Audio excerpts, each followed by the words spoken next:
Hello. I doubt anybody is actually watching.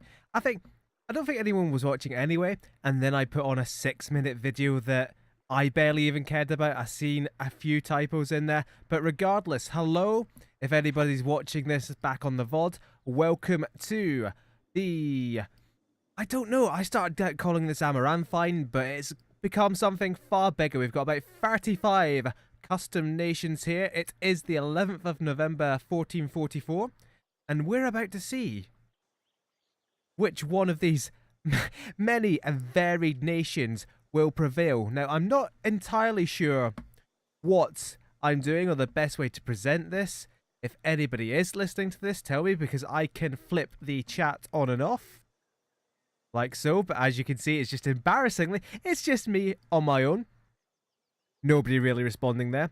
So what we're going to do, as you can see, this is Europa Universalis 4.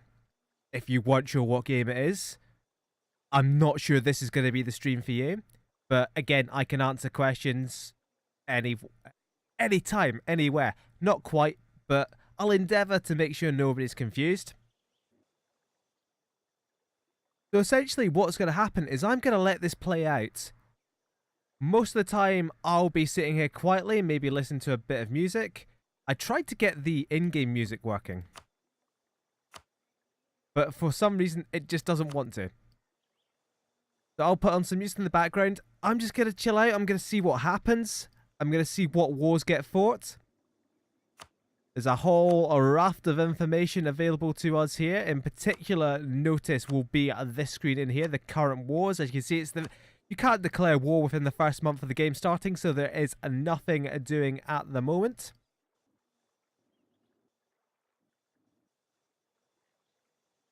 So all I'm going to do, I'm going to put it at speed 2. Sit back. Maybe put a bit of music on. And just watch and enjoy. Oh no, what I'm actually going to do first. In EU4 you could choose the filter messages from interesting countries. I can see if GRUNHAMMER gets a new ruler. Once King Ardus GRUNHAMMER might pass away. Who knows?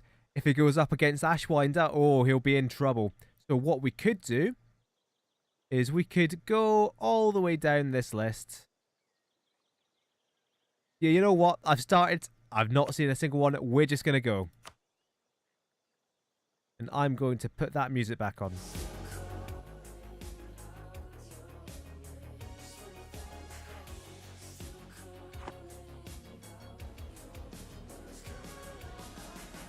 So we're going very slowly, at least at the start, to make sure nothing gets missed, although we can probably pick up the pace a little bit. In EU4 multiplayer, most games are played on a constant speed 3, so this is how quickly you'd have to react if you were playing this game for real. I'm seeing Magical Trevor's troops in Versailles, already taking attrition in Dauphiné. But this is very Eurocentric. We have many, many custom nations in the world. What is that? That is a pink nation just trapped in there. Like I mentioned in the chat before, my favourite to win is going to be GRUNHAMMER. You can see them building up troops already. So this is the political map mode. A more interesting one might be the diplomatic map mode. So we can see that GRUNHAMMER have allied with Perivorot. What are London doing? London have allied with Westphalia. But we can also go into London's diplomatic view and see that their enemies are Eritlux, Neroland, and Schwarzwald. That's quite interesting. So they're not an enemy of Free Scotland. Free Scotland, on the other hand, have many enemies, including EPIPHANY. Oh no. So London hate Free Scotland. Free Scotland don't hate London. Which is a surprise to me, let me tell you that much.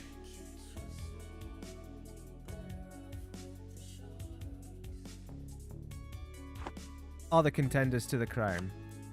What we'll do is that every 25 years I'll make a save game that I can then go back to and check out the stats rather than pause, take a bunch of screenshots, because there's a whole raft of stats available to us.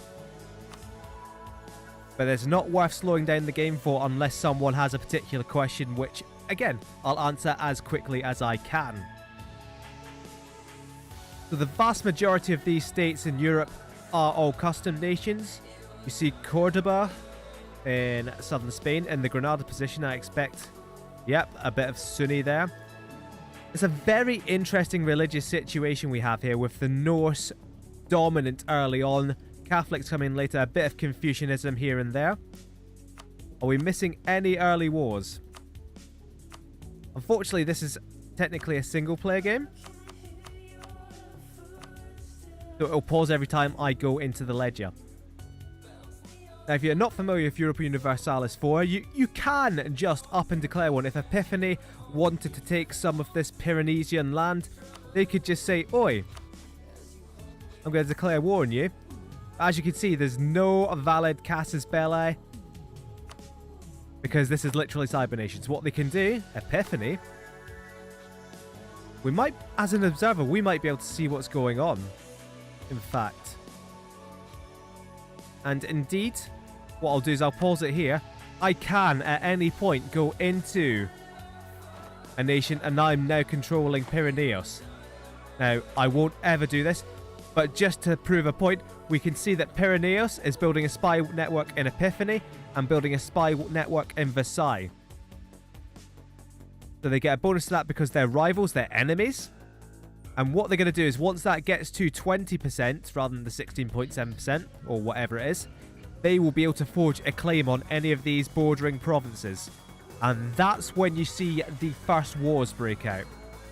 So let's click away, because I don't want to be affecting the outcome of this in any way. This is a scientific experiment, ladies and gentlemen. This is how science happens. If anybody is actually watching this, please tell me how the audio levels are, how the music is in the background compared to my voice. And in fact, I'm going to put on something. I know what I'm going to put on.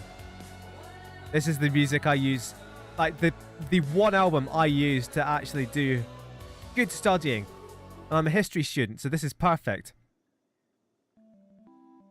Again, it's more electronic music, but it's not going to get caught by any censors on Twitch, so that's fine. Let's resume at 1445. As you see with Observer Mode, we can see every single army on the globe, and that could slow things down at high speed, but we don't want to play at high speed. We want to take everything in.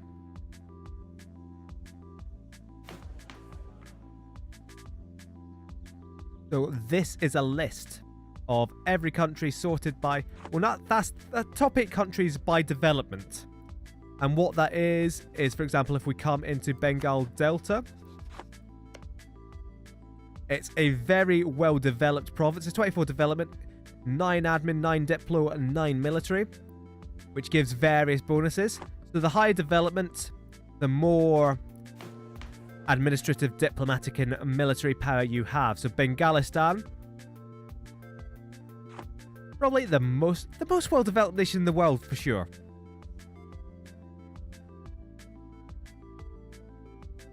So I know for a fact that Onju, for example, knows how to play this game. He wanted his capital in the Bengal Delta, and the reason for that, I'll quickly introduce, is trade. You can see his nation almost exactly conforms to the shape of the Bengal trade node, which is a very prosperous trade node. And if we look at the trade node, you'll see he is getting 59% of the trade from there. So that pulls from the Spice Islands, it pulls from China. Very, very prosperous. The only place I would say is better to build a trading nation is maybe in the Spice Islands themselves. And there's Amaranth. There's the nation I actually did build. A bit of an unfair advantage perhaps, but there we go. Now, interesting, Amaranth are actually starting colonies this early. All our countries start with a colonist, which is not something you usually get in the game until a lot later. You can see down here, certainly, there's a lot of uncolonized land. And then certainly in the New World, there's whole swathes of the Talk a lot, I've just been told. Oh dear. I immediately freeze up, so what we're going to do is quickly pause because I see some familiar names in here, including the Lertsian conquest of Åland, the Åland Isles. So Darth Lertz is one of the first on the board here, or Lertzland. He's just simply going over after the Åland Islands. And they're not a big threat. They've got free development, they've got no allies. In fact, interestingly, the Polish Democratic Republic are trying to pay to keep the Åland Isles alive. They're not going to manage it, because Lertz has just declared war, it seems like. He has an overwhelming navy. His armies are marching into the Åland Isles. They've only got 4k. It's all over for the Åland Isles. First blood. Unless, of course, shamed in the AUSTURSTROND wanted to declare war themselves. But they're not as aggressive as Lertzland. So there was at least one other war. There was the Nordisch conquest of Braunschweig. But that is a Nordischreich against the Brunswick. And again, it's just little wars at the start. And indeed, Nordischreich are already sieging down Brunswick's one province. So there's not any major wars going on just yet. But we're warming up.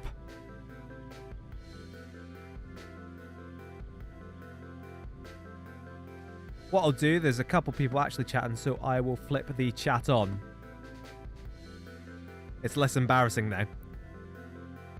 And anybody actually watching this VOD back, they could, you know, have a quick look at this. And see, hey, I could be involved here. Free Scotland spreading their armies out throughout Ireland. At least they're not amassing them on the London border.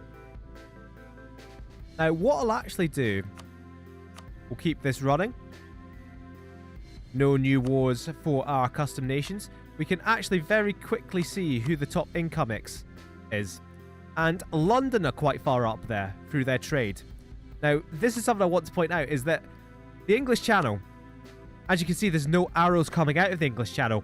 It's one of the most prosperous trade nodes, and it will only get more powerful as these areas are colonized. See, all arrows lead to London, lead to the Netherlands.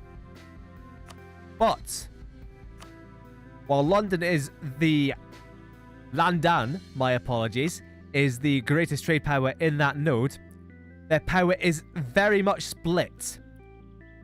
If Epiphany came full force for London, for example, they would not be able to protect. They've got armies on either side of the channel. London could attempt to have naval superiority, and indeed that's some of their ideas. Now, we can't actually see the ideas in-game yet.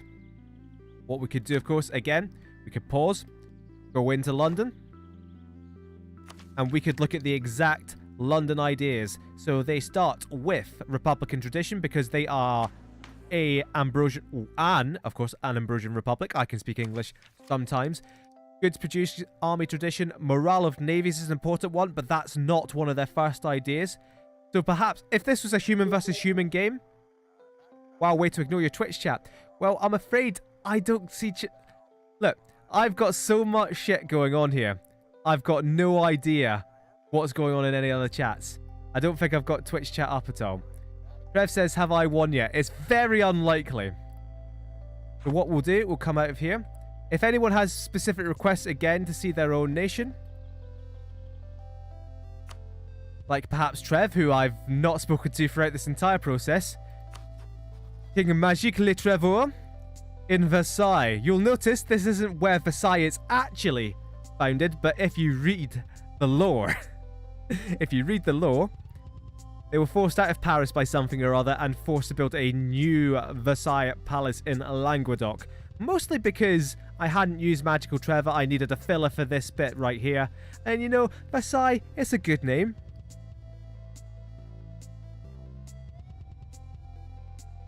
But I don't want to keep dropping... What I'll do is I'll have a quick look around in diplomatic mode. Because what's important as well... Indeed, as we'll see here, we'll pause this just here. So, this is Lertzland, the Lertzland diplomatic view. And this is going to give us a little bit of an overview of how to read the diplomatic view. They've got a claim there on Schlups. That's the stripes there. They are at war with Åland, so it's red. They've occupied that. Oh no, they've got a claim on it. They haven't occupied it yet, so it's red and striped white. Striped yellow. They've got a royal marriage, but not an alliance with AUSTURSTROND. But they have no allies, surprisingly enough. That's kind of one of the most important times in EU4 is right at the very start. You're scrambling for allies. You're scrambling for all the best allies. And as you can see, GRUNHAMMER, and this is why I suspect GRUNHAMMER will do really well, because they, well, I'll come in here and quickly show you. Ignore all this.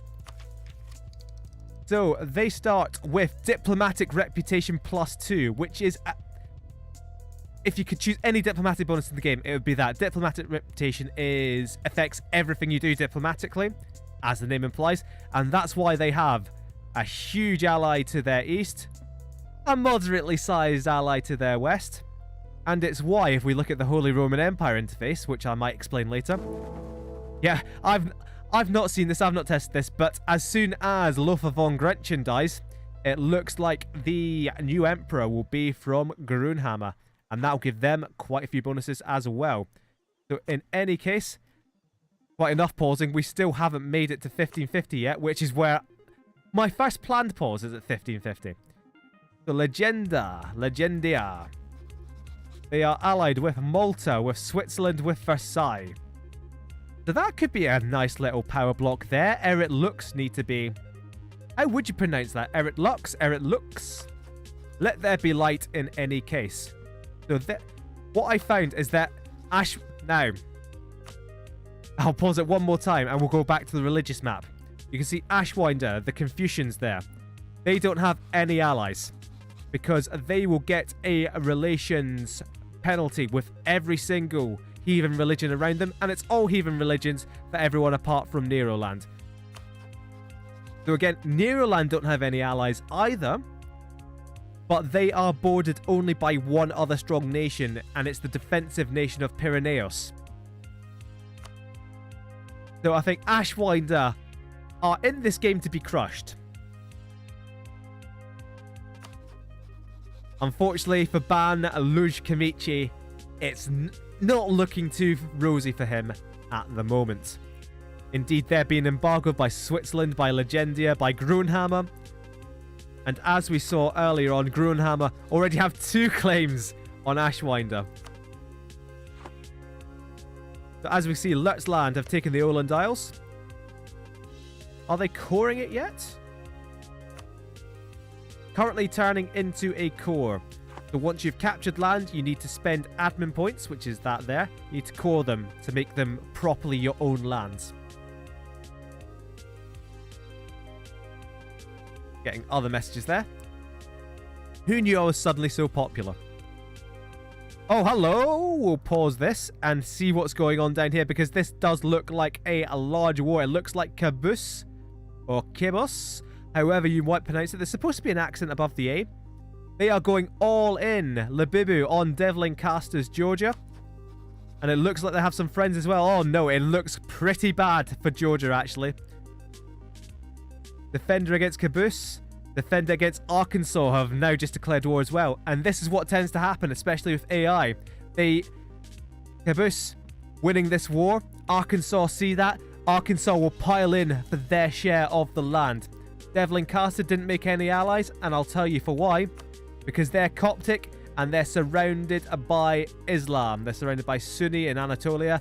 Arkansas are Ibadi.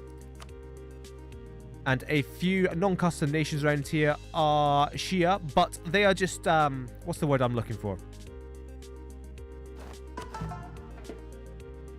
Heretical.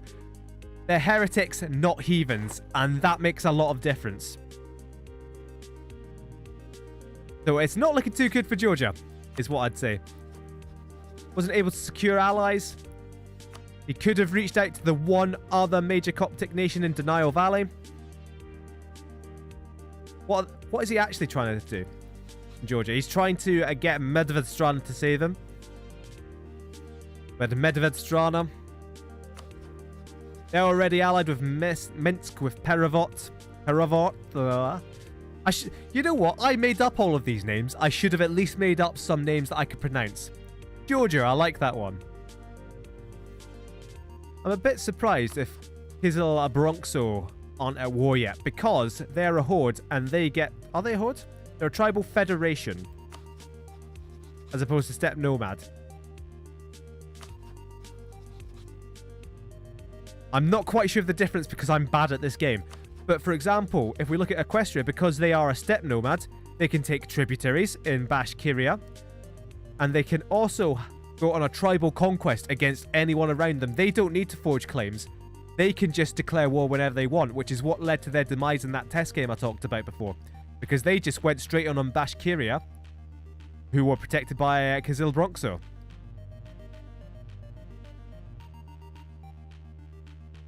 This music's working quite well, I think.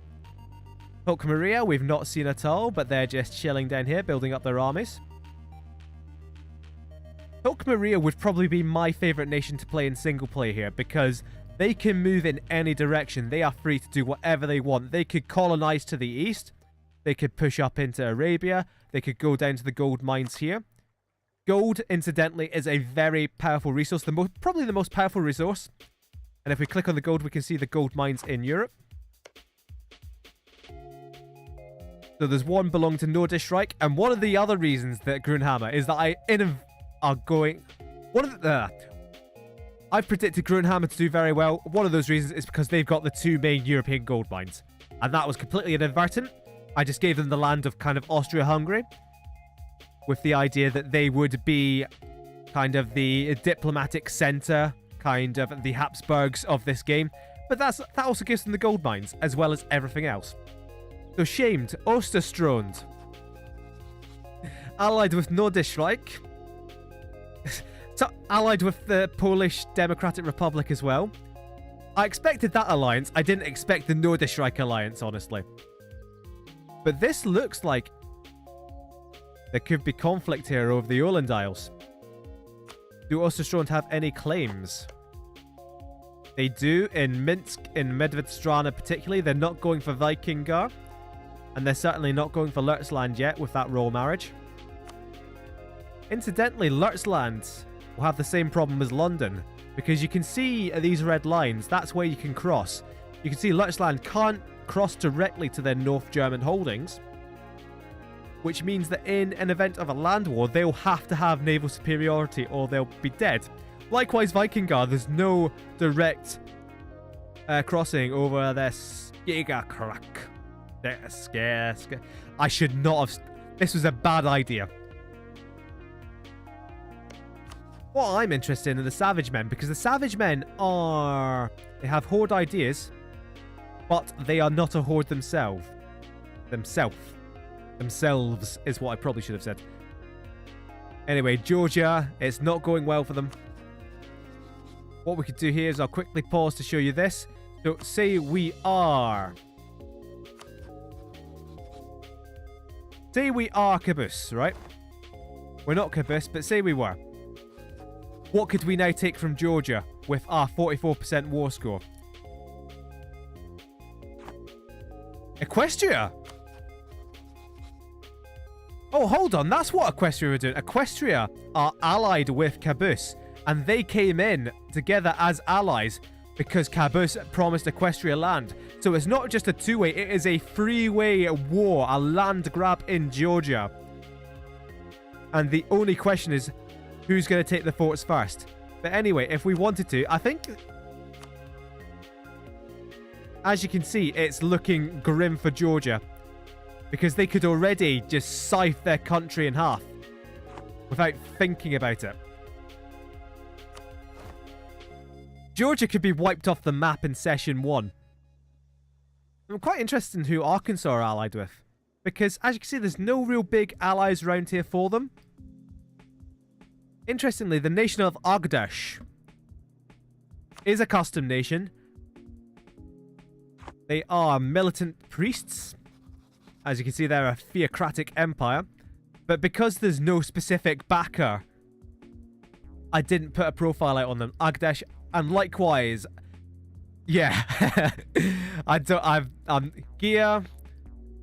That army needs to get out of the way. Gia Magubfi, noted Aztec ship raiders, and indeed, there they are going out doing some work there.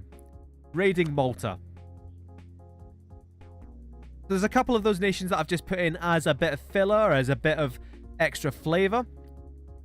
One such nation, the new Pacific Order under Emperor Ivan Moldavi, because we needed a nation in Indochina. And you know what? Sure. Make it the new Pacific Order, near about the Pacific. So what I'm going to try and do is pause on January the 1st, make a save game so I can come back to it. And at that time, we'll have a wee check around. Because this hasn't changed that much. Has it? Has it? It hasn't. Oh, hello. What I'll do is I'll pause here because I see a battle going on here. I see GRUNHAMMER losing to Ashwinder. But I suspect that's not going to be how the war goes. Because Grun are going for VERSAILLES. And indeed, look, already, Eric Lux coming in the side. Eric Lux wanting Mleki. It's pretty much what we expected from Ashwinder. They weren't able to secure any good alliances. And the more powerful states to the north and the west they're gonna carve them up. I'd be surprised if the Savage Men didn't roll up as well. Because, see if GRUNHAMMER take all of Ashwinder, then that could be game over for Central Europe already, because GRUNHAMMER have the economic, they have the gold mines. Look at like a normal province or a 553. That gives you 61 gold per turn. 0.61 gold per turn. Look at Tyrol. 6.28 per turn. It's 10 times better than that province, despite having that much less development on it. What was the other one? Neuhausen. Again, 2.17. Because Tyrol is actually the best mine in the world because it's got a modifier on it. Because it had a modifier on it in real life or something. Who knows? Luxury goods in demand. That's actually amazing. Of all the provinces to get it on, you get it on Tyrol. So Ashwinder are not long for this world. Let's see what's going on. Oh, hello! There is a war going on in China, and we'll let it run for a month, then I'll pause it. Because a mechanic in this game is the Emperor of China. And who rules the Emperor of China but Zhanggang Ligai, noted Emperor of China, and his subjects Huangzhou and Okinawa. But who's fighting him for it? Oh no!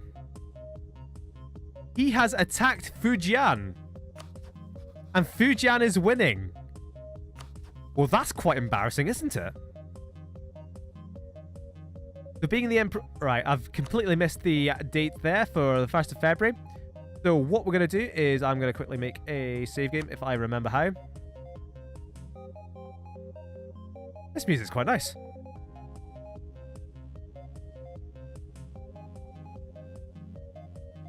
Wow, we are chugging along here. Imagine if it just all crashed now that people are actually watching. I don't dare click unless it freezes. Right, there we go. I'm not the observer. This is... MK in 1450.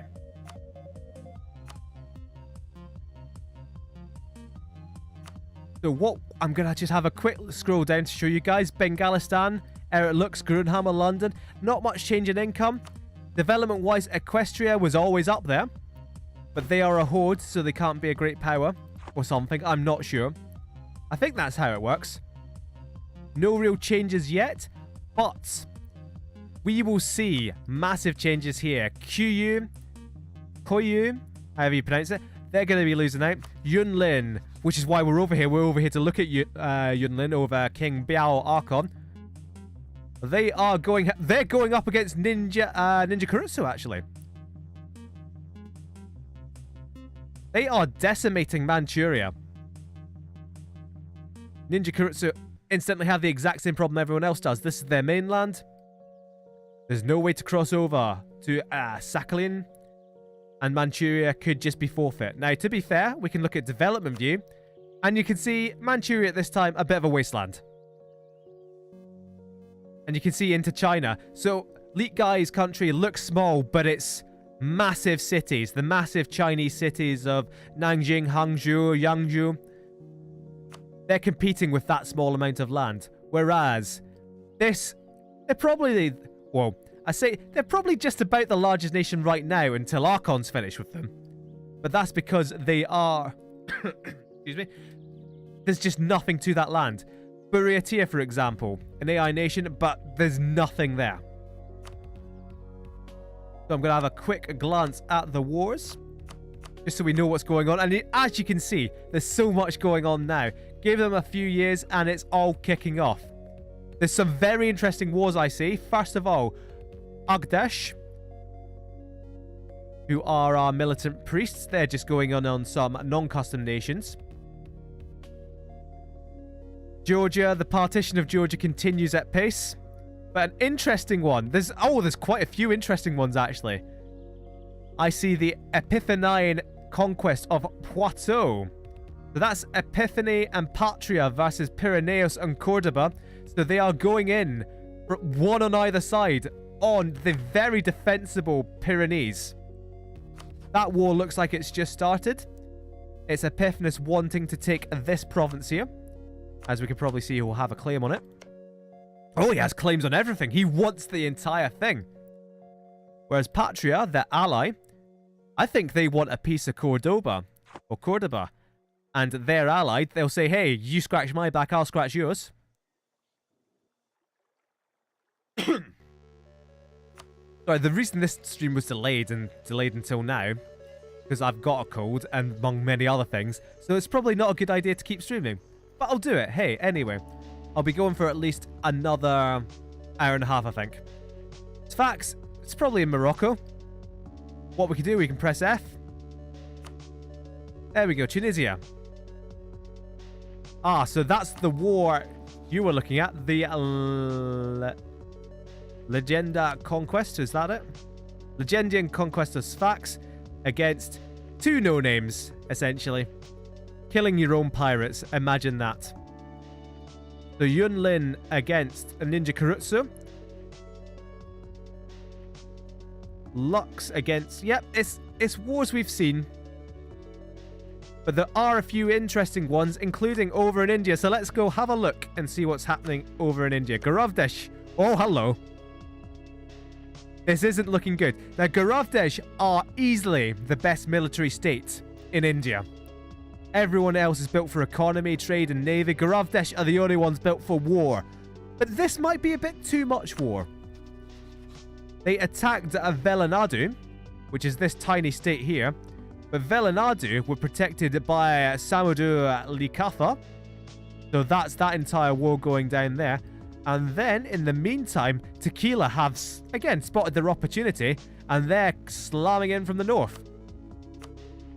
So it's all kicking off in India as well. Meanwhile, Bengalistan, the richest nation in the world, the greatest power in the world, they're just sitting pretty while everyone else around them beats themselves up.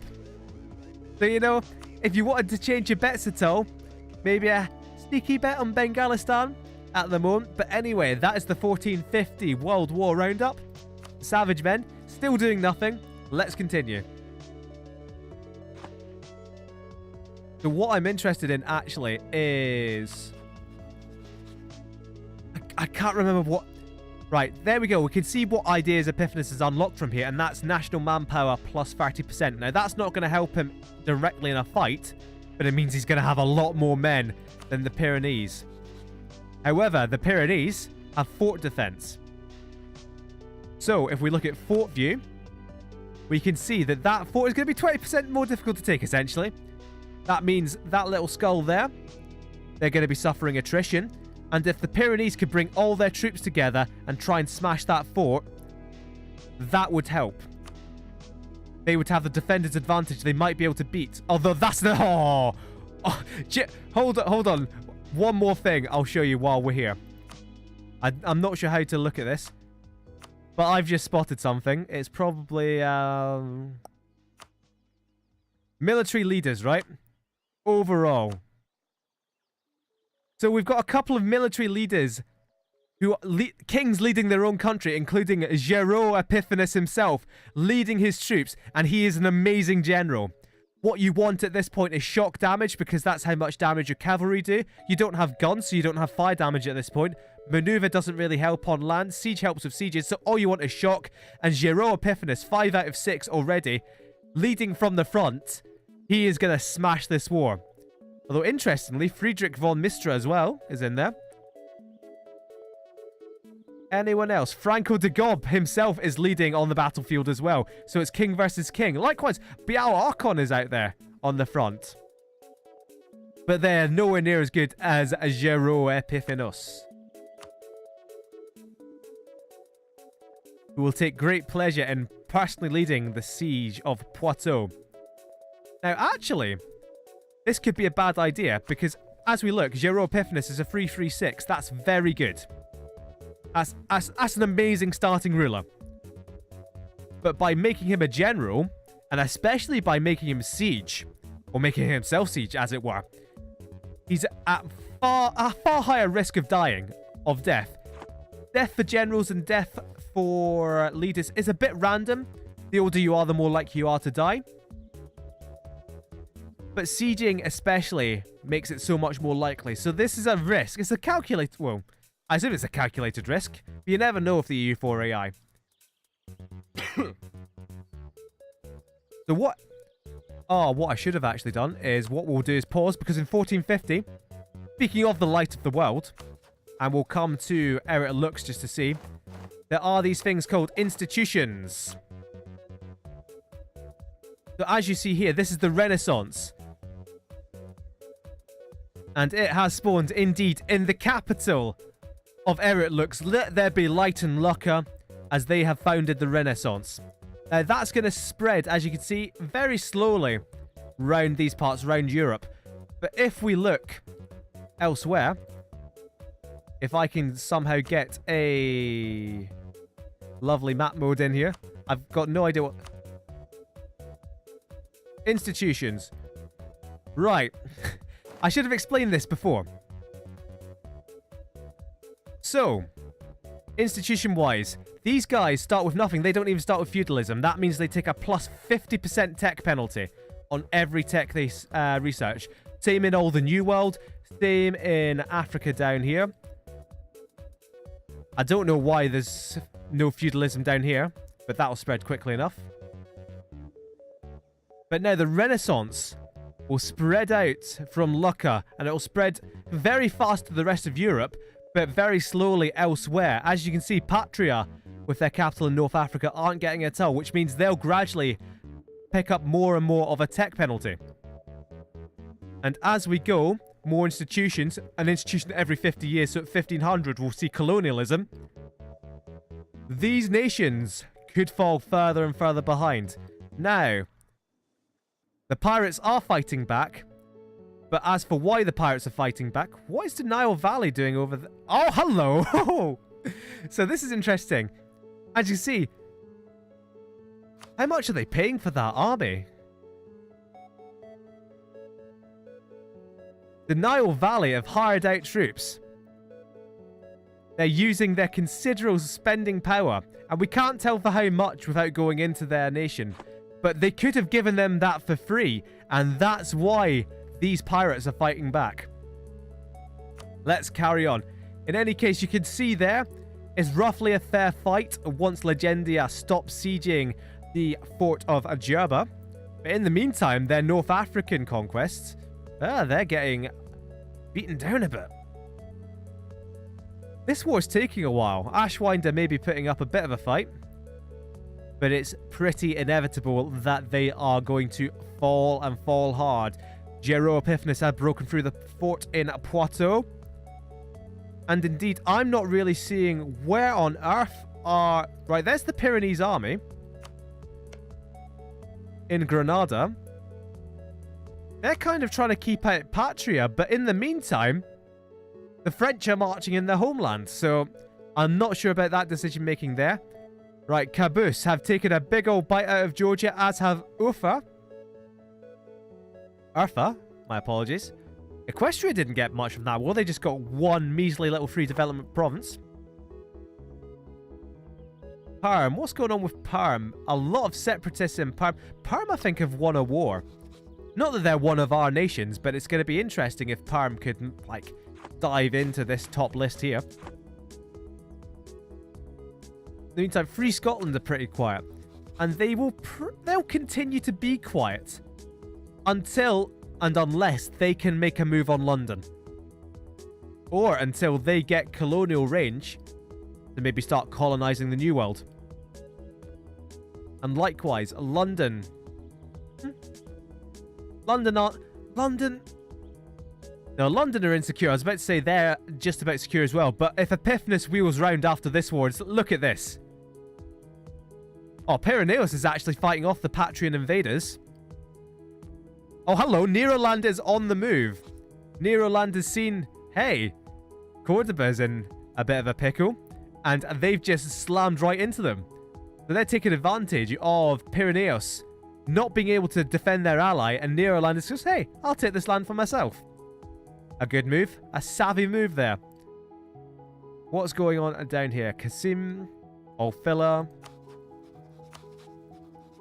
Denial has a truce with Luster. Ah, because they are a vassal.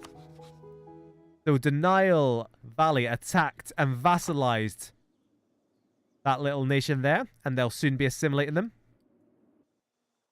I'm not sure your AI is broken. What are the Savage Men doing? They're making claims, just not necessarily on the best targets. Caboose have just won a war there. Perevarot have strong allies. GRUNHAMMER certainly have strong allies. Oh, that's a major naval battle going on. And yet and just like that, that's the rest of the Ashwinder Navy. Even occupied by Switzerland of all nations. So it's not looking good for Ashwinder. We're going to see them massively cut down here. What kind of trade goods do they have? Not much that's good, but you can see they're centered on the Ragusa trade node. And that directly filters in trade to the Vienne trade node, which is the home node of GRUNHAMMER. So it's a great opening move for GRUNHAMMER. And it would be a great move for Eric Lux as well, who can take control of the Venice node. Indeed, they already have, through occupation, 59% of an end trade node. Let's see if I can't get that music back on.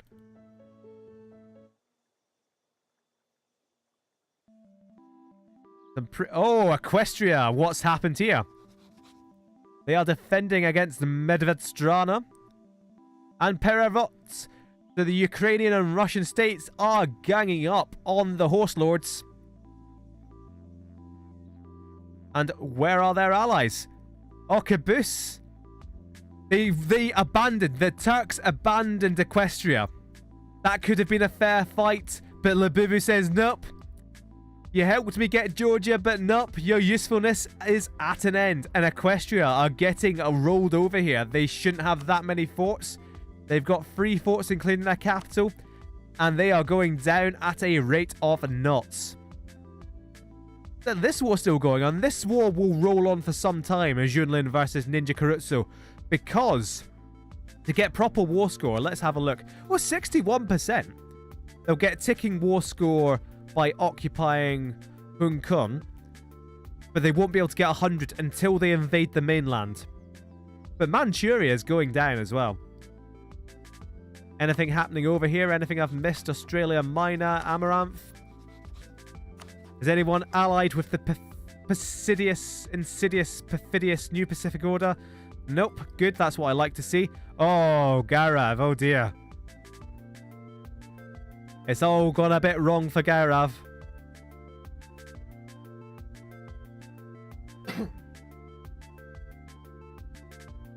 All going right for Agdash.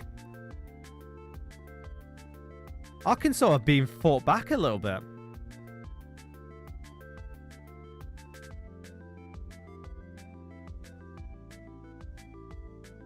I'm just trying to remember what the borders actually looked like. I can't remember at all. But a quick click around to see if there's any truces we've missed. Vikingar have a truce with Schwarzwald. What's happened here? Were they allied and then just broke up? I noticed now that Schwarzwald is allied with Lurtzland. Maybe they had an alliance with Vikingar, but Vikingar, who are rivals of Lurtzland, they wouldn't accept that and force them to cancel.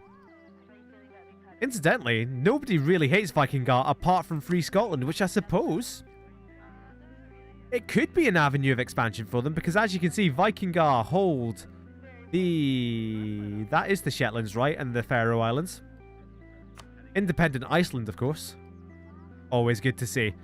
Big ups to independent Iceland. This war is raging on and on. But I think Legendia are eventually getting a hold on things.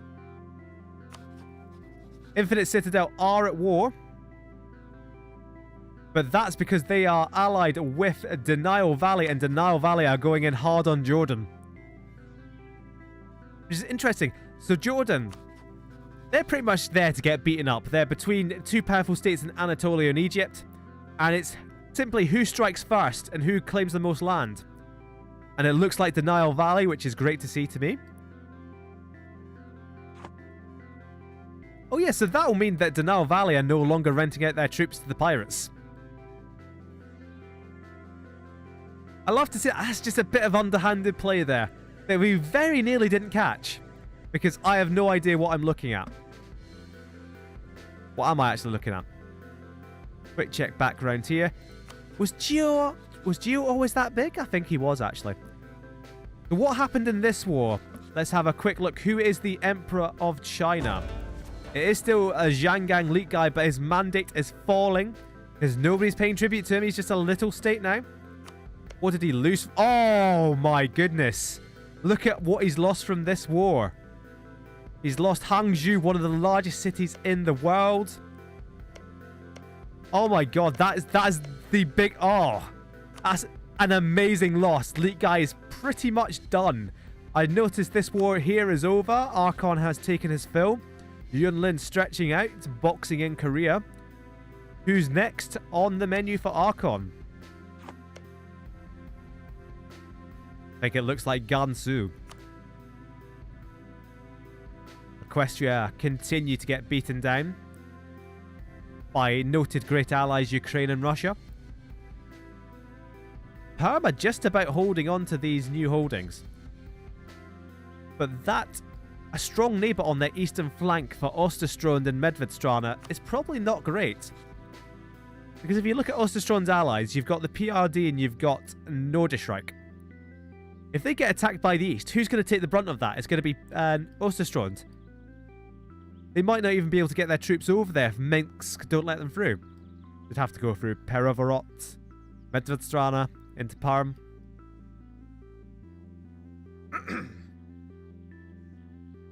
So this war rages on over here. It's inevitable that Epiphany will win unless somebody rides in to save Pirineos.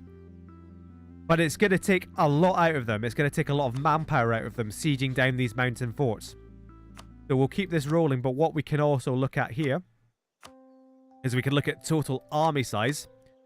And MEDVEDSTRANA, the Russians, in with the largest army. Bengalistan doing well for themselves. In fact, where have I just looked over Epiphanos? Am I just looking straight past Epiphanos? Epiphany?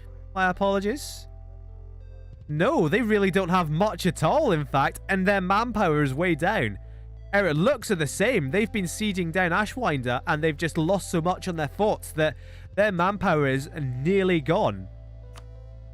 So this is the problem with sieging down the Pyreneos.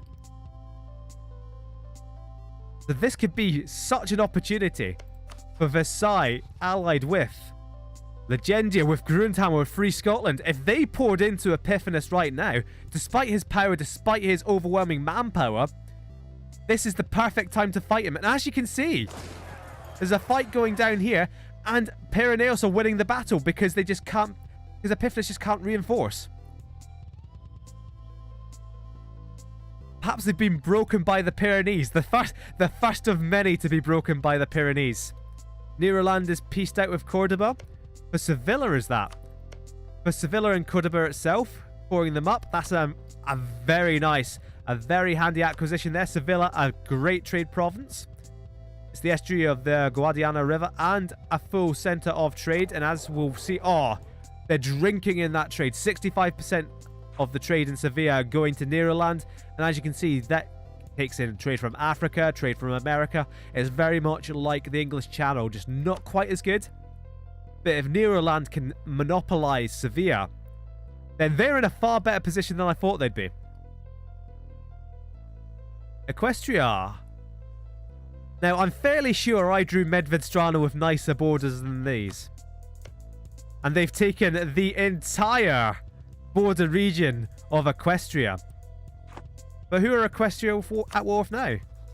They're defending against Kizil Bronco. The Horde... Oh, there we go. Jeez, oh, that is just a huge swath of red. And Equestria. It's Horde versus Horde. But this doesn't seem fair to me. What is that flag? Why did I make that flag like that? Doesn't matter. Doesn't matter because we're not going to be seeing it very much anymore. But there's a holdout here. What is taking them so long to divvy up Ashwinder? I imagine 68% war score. Only 42% war score there. And have Switzerland declared their own war? Switzerland have declared their own war as well, and they only get 12% war score. So this is kind of the problem. They all want a bit more. They want, like, GRUNHAMMER will want all of this land. But with only 42% war score, they can only take a little bit of it. They know that Ashwinder are beaten, so they want to stay in this war. They want one of the other guys to give up first. I'm inclined to think Eric Lux will give up first because they have 69% war score, and they can just take this entire area, which is great for them.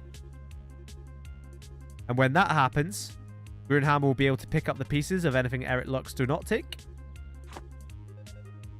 So it's all kicking off here. And it has all kicked off over here. Garavdesh looking decidedly squashed here. No allies. The truces are running down. And what did they lose? Oh, just such a massive chunk. The entire north of Garavdesh gone. Wiped out in an instant. We didn't even see it. Oh, hello. So Epiphanis has pieced out. And now Versailles, rather than gang up on Epiphanis, they are taking their own piece of the Pyrenees. Have they learned the lessons of Epiphany? It certainly looks like it. There's Epiphanis' army still there. So what's happening here? Let's keep that rolling. Ashwinder on 0 troops there. What I meant to look at is manpower. Tequila, Junlin, Arkansas, Pirineos. They're all almost completely tapped out on manpower. Versailles should boss this.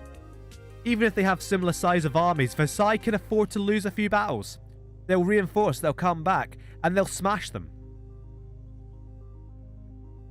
So Versailles, opportunistic, but that's how the game is played. Neroland did almost exactly the same down here. But that Epiphanis looking threatening. Especially if nobody's willing to take him on when he's in this weakened state right now. With that manpower, that plus 30% national manpower modifier, he is going to regain manpower quicker than anyone else around him. He will reload and he'll be ready to fight. And who's he going to fight next? Well, if he can't fight the Pyrenees, he's going to fight Versailles or LAHNDAHN. It's probably not going to be Versailles with their allies. Because Versailles themselves are reasonable diplomats. London are allied with Epiphanis. Well, that kind of narrows down the targets there. We should be seeing a tete-a-tete. A tete-a-tete. It is tete-a-tete, isn't it? And I've just made a twat of myself. A tete-a-tete. En français. It would have been so good if I actually pronounced that correctly the first time. I was like, yeah, I'm educated, I'm cultured. Nah. For goodness sake, just put Ashwinder out of their misery. It's still Ban Lush Kamichi as well. He's an alright ruler. Incidentally, everyone starts with... Oh, hello! Indeed, Eric Lux were the first to give up. Their army retreating, and GRUNHAMMER and Switzerland immediately rushing to get these last few provinces before each other. if this was a human player rather than AI, what you do, you just send 1k troops to siege each of those before Switzerland gets there. GRUNHAMMER should have had all this. Oh, Switzerland have peaced out as well. Oh, Switzerland had to peace out because Eric Lux took the only things that Switzerland could take. Because this is Switzerland here. And we'll be able to see their claim was on Treviso. And once Eric Lux took that, there's no point in them staying in the war. They just probably took like a tiny bit of money because Aschweiler is completely broken and can't afford to pay much. And now that just leaves GRUNHAMMER to eat the entirety of Aschweiler, or as much as they can chew, which at this early stage isn't that much.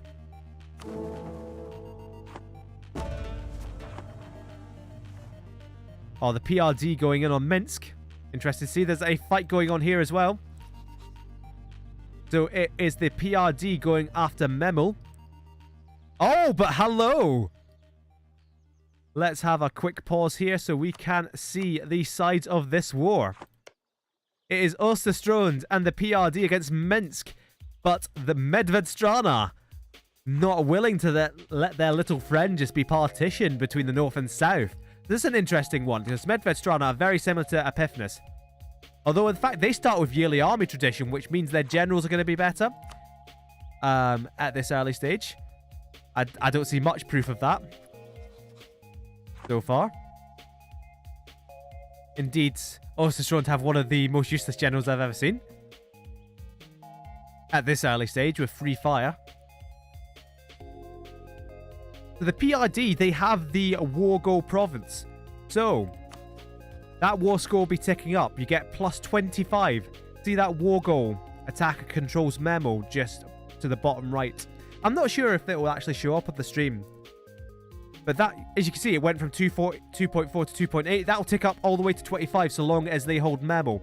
So even if AUSTURSTROND, as you can see, are getting occupied by MEDVEDSTRANA, the war score will stay positive. They'll keep winning that war.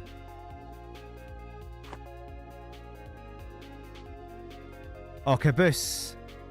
I've realised it's probably a bad idea to let Danal Valley take in the entirety of Jordan. Danal Valley peaced out, securing the Suez, later to be the Suez Canal. And, whoa, they didn't take much there. But Urfa did, and Urfa are pretty indebted now to Caboose. Interestingly, and I'll show you this once I can actually speak again. Give me a second.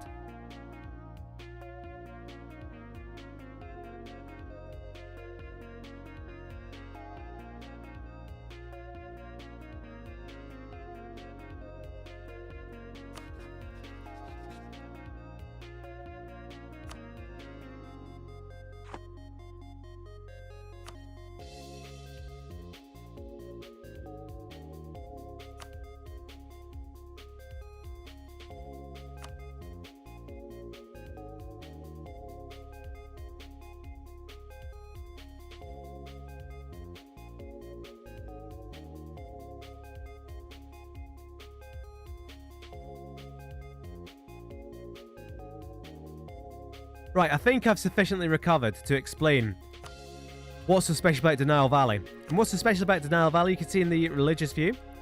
We've got Catholics, we've got Norse, we've got Orthodox, we've got Sunni, but we've only got 1 or 2 Coptic nations. And what the every religion has its own bonus, and the Copts get something relatively special.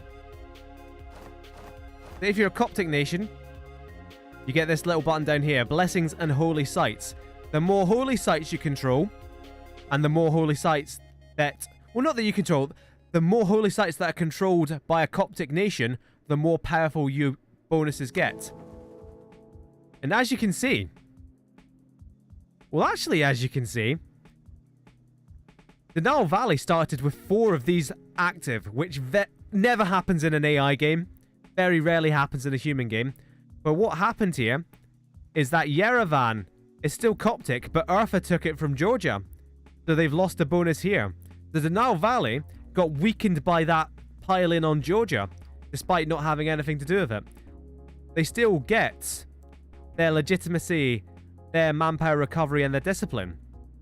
But they've lost that co-creation, which is one of the most powerful things in Coptic in the Coptic faith. Now, I see a question there. So we'll continue going and have a quick zoom into Schwarzwald, led by Duke Alaric Denny. Nothing's much has happened with Schwarzwald so far. How did Ashwinder get an army back, and how are they somehow unsieging GRUNHAMMER despite everything? But in any case, Denny was one of the First Nations, Schwarzwald in the Black Forest, the capital of Württemberg.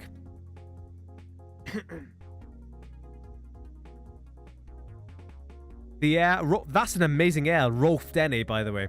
Nearly as good as his father. But nothing much has happened to Schwarzwald so far because they are they're surrounded by, well, they're surrounded by Catholics around here, but they're very close to allies. So they have Lützland as an ally, for example. And until this really falls apart, these alliances in here, Denny's always going to find a friend.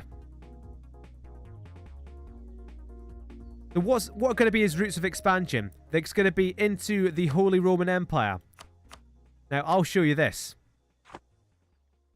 This is the Holy Roman Empire interface.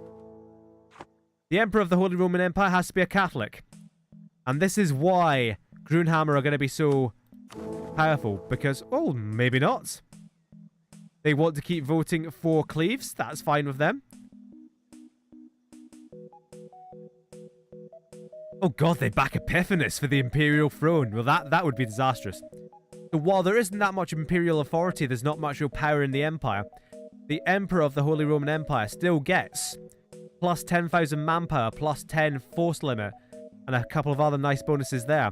Which isn't that much late game, but early game, that makes all the difference. And give that to GRUNHAMMER, especially give that to Epiphanes, and they will just roll over everyone. Now, why I brought this up with talking about Denny is that if Denny declares war on, well, not Cleves because they are the Emperor, for example, but if they declared war on Westphalia, Cleves and all their allies would be called in. Now, that's not too impressive just now, but that would be Trier, East Frisia, Hanover, Pfalz, never mind Westphalia's own allies, Holland, Lüneburg, LAHNDAHN. See, that's why they're not picking on them. So that would be this entire region at war with Denny just himself. How's the Osterstrand war going? Well, the PRD have pushed into Minsk, and they're pushing into MEDVEDSTRANA. There's still occupied Finland and occupied Karelia. But overall, the war is positive. And a lot of that will be coming, as you can see, 8.8 now from controlling Memel. So Denny is in the Holy Roman Empire. All these states are in the Holy Roman Empire. However, if you are Norse, you don't count for anything. Essentially. You can't become the Emperor. You're not really counted as part of the Empire, I'm fairly sure. I could be wrong on that, of course. I could be completely wrong. And it could be that Denny can, with impunity, because his capital's within the Holy Roman Empire, can just smash these guys. If so, he better get a move on before someone else does it.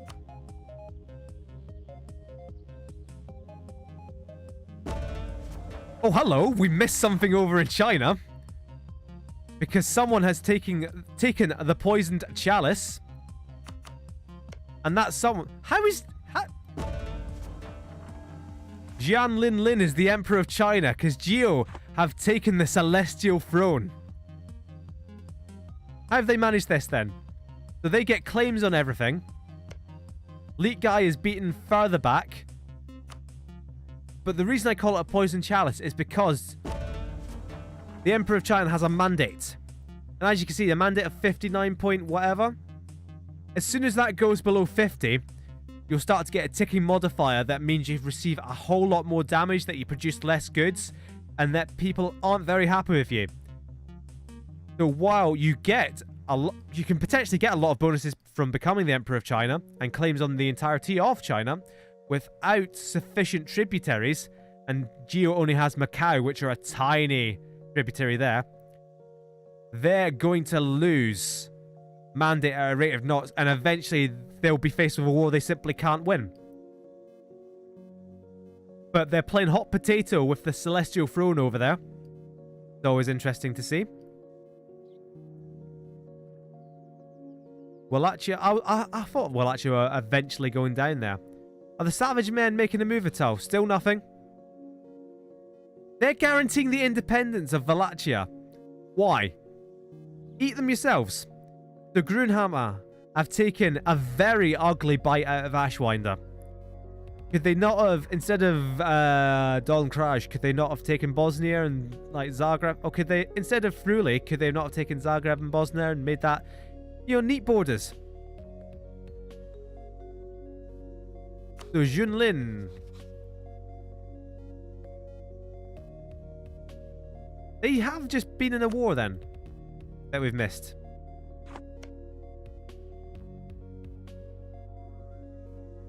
Who have they got truce with? Who have they... I've got no idea. How have you got a truce with them? How actually? Were they Ninja Cult's allies or something? It doesn't matter. So Versailles have taken another chunk out of the Pyrineos, and it's looking... The outlook for the very... And you've got her. No, that truce is taking a while. So... Versailles. Not too much, but they've taken Roussillon and Toulouse. If I'm not mistaken, that's a Highland fort, a hill fort. Not quite a Highland fort. But that is one of the more important forts for Pyrineos. And they can't defend it anymore. And indeed, what Versailles can do next time is they can just walk right into their capital in Tarragona now. Because that fort is down. They have the Pyrenees fort. They just stroll right in, and Pyrineos are pretty much goners. Unless they can find... Oh. Unless they can find a benefactor in, say, the large Iberian nation right beside them, they're goners. But united Spain, essentially, is what this is. Could present a very big challenge to Versailles. Although Versailles still have a weight of allies. And indeed, Versailles is trying to improve Nederland's opinion of them. They're trying to get them to say, hey, dude, I'm going to declare war on Pyrineos. But you like me, don't you? Come on. But here's the thing. James says this is not the hill Nero wants to die on. But if Versailles push into Pyrineos, Epiphany push into Pyrineos, who's next? Nederland have no one to turn to. They could turn to Patria. But Patria... allied with Epiphanis, of course, as we saw in that war earlier. So this could absolutely be the hill that Nero wants to die on. Not literally the hill in Roussillon, because that would be a bad hill to die on. But for example, the hill, that's the woods, the mountain fort of Pyreneo. That's the big one. That's the one you absolutely do not want to fall. Mountain forts are very defensible. They give defender bonuses if you attack on them, attack a sieging army. I know that seems kind of contrary language there, but it makes sense at some level. Just not the one I'm explaining it on. So Georgia, kind of stabilized, but those truce timers are running. And they still don't have any allies. Likewise, Equestria, they only have Bashkiria. They don't even have them as a tributary now. It's not looking good for Equestria. Oh, look at that list of enemies as well. Perm, Georgia, Perevorot, Medvedstrana, Ksilbroxo. Hello? Bengalistan. Bengalistan are in. They're taking on... They're doing what Garavdesh could not and taking Valanadu. And in the process, smashing SAMUDR in the process.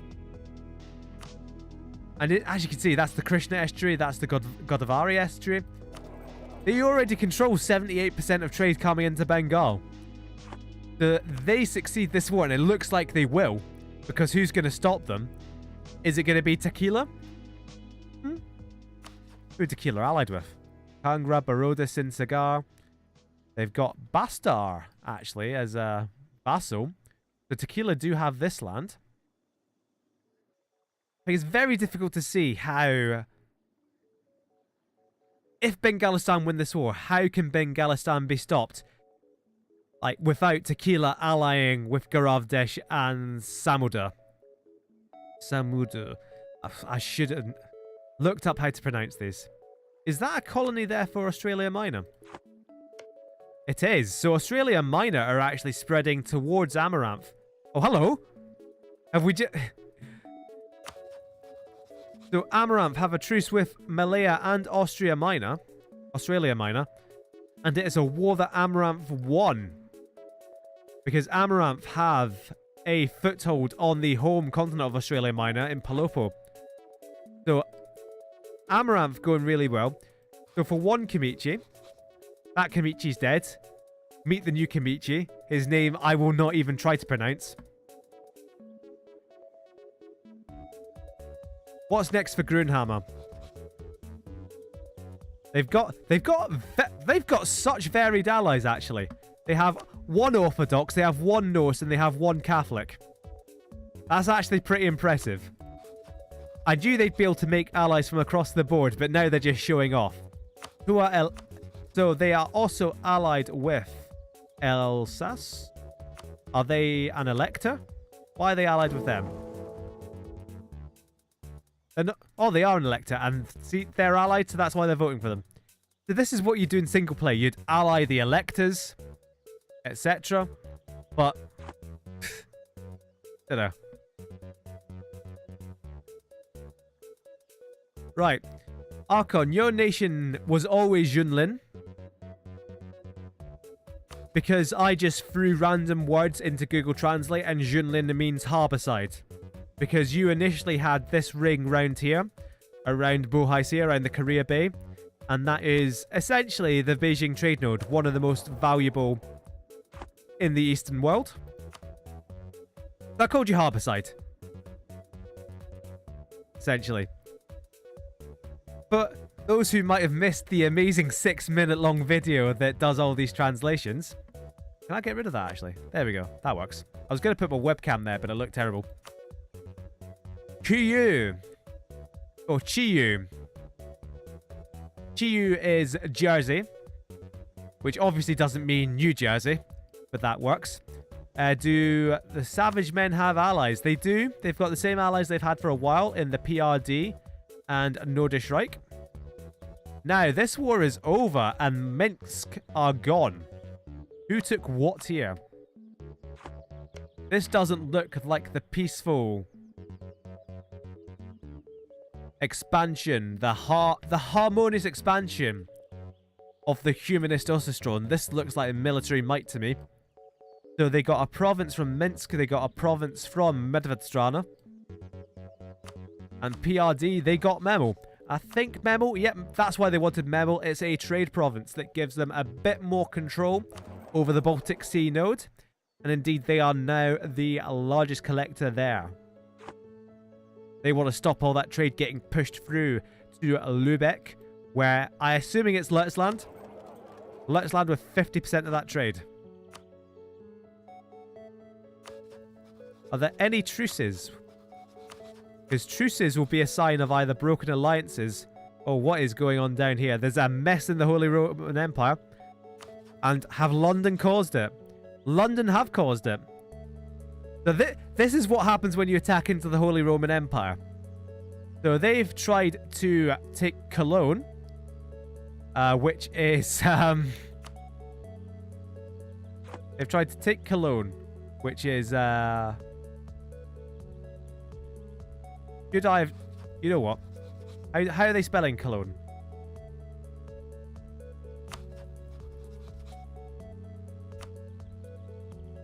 Right, it is that one just there. The London wanted that one. And boom, that's the entire Holy Roman Empire being called down upon them. And with this, they're kind of split. Where are their armies? Where are their armies and where are their allies? Right, so there's the London army. There's one London army. There should be another one. Is there another one? Tell me there's another one, Tribute. Oh, there is another one. It's right there. I just missed it. Right, that's fine. They are actually going to probably be able to knock out the Holy Roman states one by one. But the danger comes if GRUNHAMMER gets emperorship, essentially. This is what I was talking about earlier. Although they are still managing to lose this conquest. They don't have the war goal yet. Although you can see they've got a truce with Trier, a truce with Pfalz. They've knocked them out. Those armies will retreat. They can come back and beat up whoever they want. So London will be expanding in this war. Probably.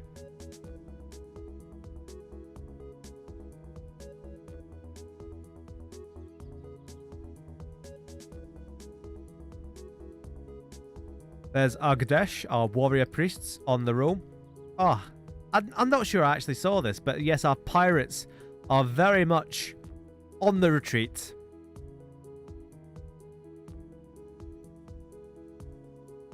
Though there wasn't much to Minsk initially, actually. I think it was only Breslau and Memo that have been taken. But those two provinces have done such a lot of... Oh, what? Hold on. I don't remember...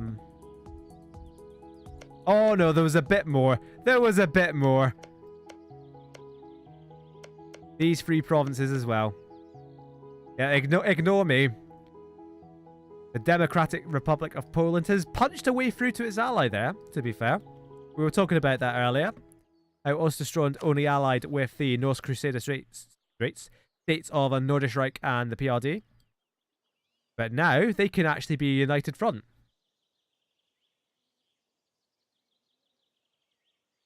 God, we've gone twice through that album. See the background music? I do definitely want background music, but is that background music fine? Because I would just play it again, because I said it's my study music, it just fades into the background for me, and I'm hoping it's doing the same for you. I don't want to go too long without it, so I'm starting up again. I'm not putting on, like, actual music. What I'll say just now.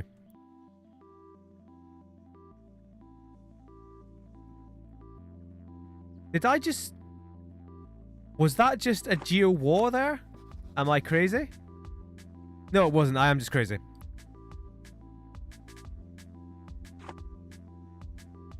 So the Savage Men, they have really nice borders, to be fair. I was happy when I drew out these borders.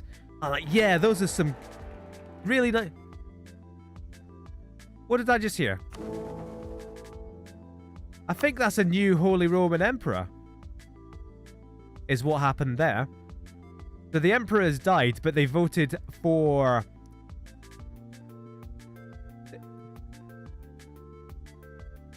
Oh no, they voted for the heir in Cleves. Right, that's fine. Yeah, this is the point where the Savage Men should just sweep up Ashwinder. Honestly. They still don't have the claims to do it. They've got so many claims on Anatolia. They've got so many claims on people they shouldn't be going for. And they're protecting Wallachia, who I don't understand. I mean, they're even allied with Perevorot. I don't understand it. How are these guys doing? King Infinite Citadel still allied with Denial Valley. See, oh, that's the Coptic connection there. What Denial needs to do is ally with Georgia, and Georgia can reclaim Yerevan. That's what needs to happen for Denial. Oh, hello, Ethiopia down here. Because Denial will have annexed Lasta. Lasta were here, but they were annexed. Who are these rebels? Neroland Pretender rebels. King Nowhere De Niro. That doesn't sound like a proper heir. I think something's happened with the names.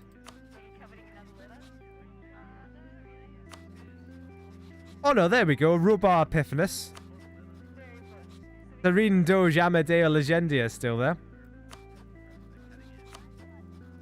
Still no legal heir for the Chief Savage Man at the age of 39. Well, that's not great. Oh no, see in this game, the actual Ethiopia are amazing. One of my favourite countries to play. But in the, in 1444, they have about this territory. And here you see Tokmaria. So, who are far too quiet, to be fair. Tokmaria should be smashing something. Look at how many tiny powers there are around the place. Bengalistan have gotten Villanadu. They didn't seem to take anything from SAMUDR. But Bengalistan looking good. Let's have a quick check of the income. Keep that rolling. The Bengalistan all the way up. Eric looks from dominating the Italian trade. Likewise, Amaranth. Not quite completely dominating. Essentially, you can see it's all the trade nations, particularly those who have expanded into trade. So Neroland expanded into trade. Eric looks, Bengalistan. They're the ones that are doing well. Who's got the most money in the bank? London's just saving up money for a rainy day. Maybe this is the rainy day you should be spending money on, Tribute. Because that's going to damage your trade. Although, to be fair, they're sieging it back. Like I said, they're going to win this war. And they are massively winning the war now. It just looked a bit dodgy.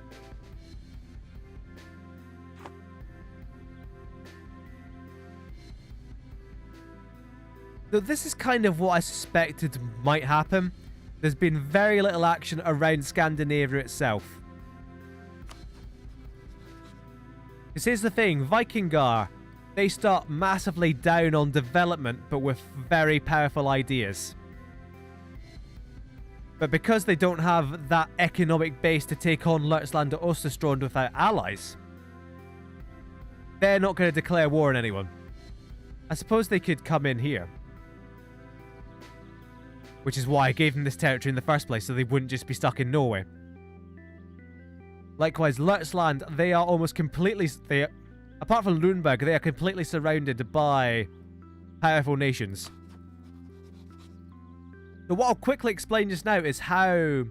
The AI doesn't necessarily work like this, but if you're a human player, say you're Vikingar and you are allied with the Polish Democratic Republic and you wanted to attack Lutz-land, there's a system called favors. Like I said, we can't see this because we're nothing. We're the observer. We don't have favors or trust with anyone. But you need to get to 10 favors to be able to call in a nation to an aggressive war that you're declaring. So you usually get, if you're about on an equal strength level. Who are they warning? So that's what Vikingar are doing, by the way. They're warning these guys down here. And saying, if you go to war, we'll end you. And hope they go to war so they've got an easy excuse for war. But anyway. You get... Oof. Accident hit spacebar. So you get about 1 favor a year between nations of equal size. If the nation you're allied to is far bigger, it could be 2, 3, 4 years. Yep, lots. Or, if, for example... AUSTURSTROND and Vikingar were allied and they want to declare war on Lutz-land, Vikingar could say to AUSTURSTROND, hey, let's declare war. I know I don't have the favors to call you in, but I promise you that you will get equal land to your war participation. And I'll quickly show you war participation. We'll look and see what wars are going on. Oh, EPIPHANY is in a war. London's still there. Perivarota finishing off Minsk. Oh, hello! Oh, dear. You wanted war? Well, the Savage Men have declared not necessarily. Oh, it's Versailles that are in that one. Right, we'll cut back to that. But this is an event. The Savage Men are attempting to take the Infinite Citadel.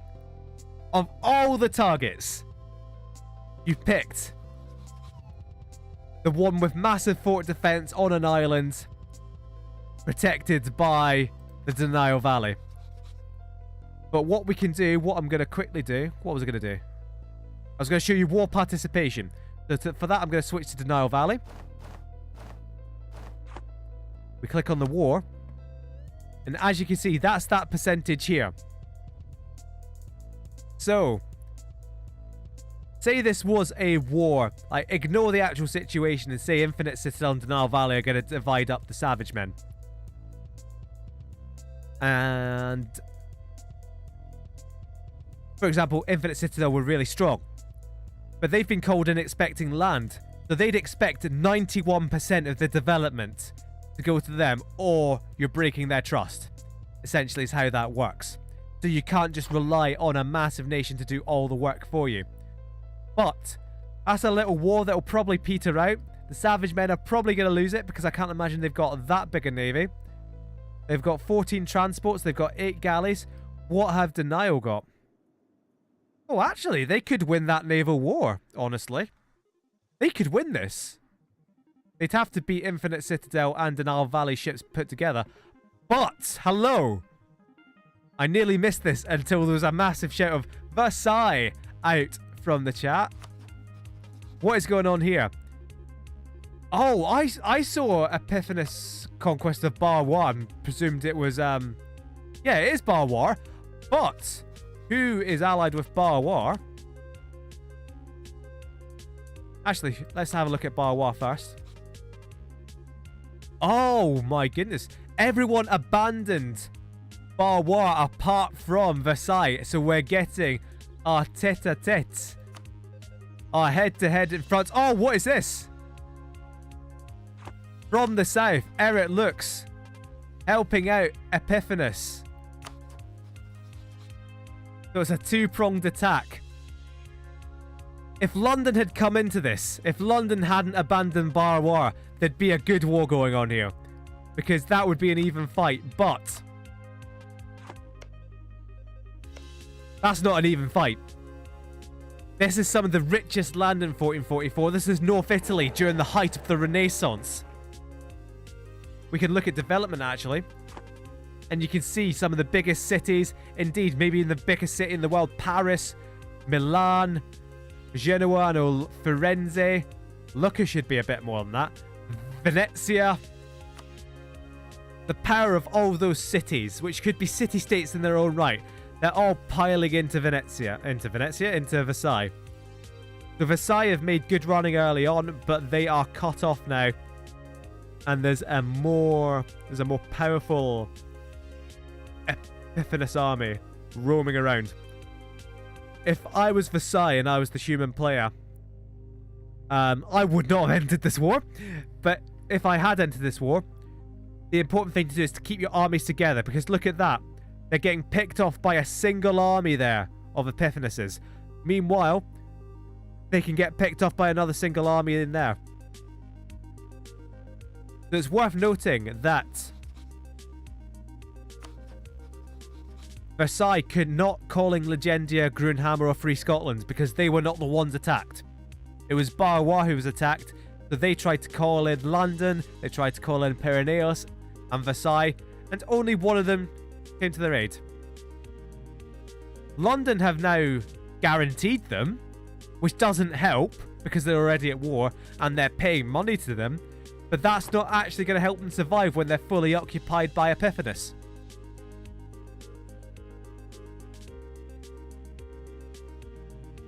You can see here, Versailles, they're winning this battle, but because their armies are separated, Eric Lux has come in to... Oh, they've still won that battle, because Eric Lux are a bunch of philosopher scientist pussies. Oh, but look at fucking Switzerland piling on an already beaten nation. They've joined in this war with Epiphanes, so they've not just piled onto Versailles.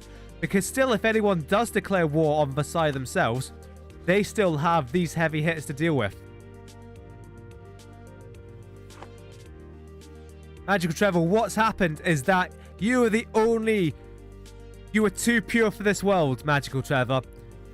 You were allied to Barwar, who were allied to London, who were allied to Pyrineos. You know, the entire surroundings of Epiphany.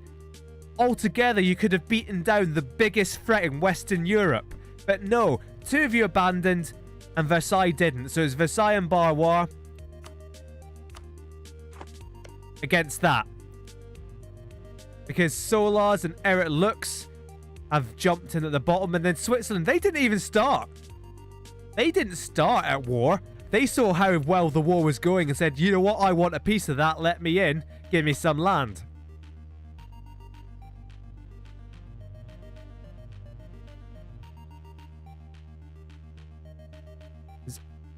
absolutely what should have happened there is everyone comes in, they beat down Epiphanes, and they take individual bits and pieces. But now Epiphanes is looking a bit unstoppable. He wins this war, who's left to face him? Well, it's France versus Austria, isn't it? As we always knew it would be. Anything else going on in the world? Patria have been very quiet, but Patria should be quiet.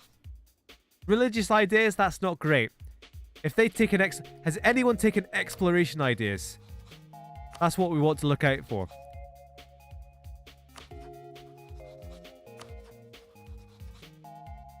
I suspect lots of people will take religious ideas because it's not often that you see such a starkly divided... Oh, actually, you know who might have taken exploration ideas? Espionage, oh, for fuck's sake. Espionage ideas are literally the worst ideas in the game. And my nation just took them. So for those of you who don't know EU4, you can take... What I'll do is I'll actually jump into Patria. You see now we've jumped into Patria. We can look at all these. So these are ideas. So they've unlocked religious ideas. And you can kind of see that these are the groups. Like if you remember choosing from that list of what you wanted your nation to be like, this is what essentially I ripped it from. Quality, quantity, defensive, offensive, etc., diplomatic, trade, and that's kind of what I had in when I was shaping these ideas here. But now at, for example, Admin Tech 4, they've chosen religious ideas. At Admin Tech 7, they can take one of these.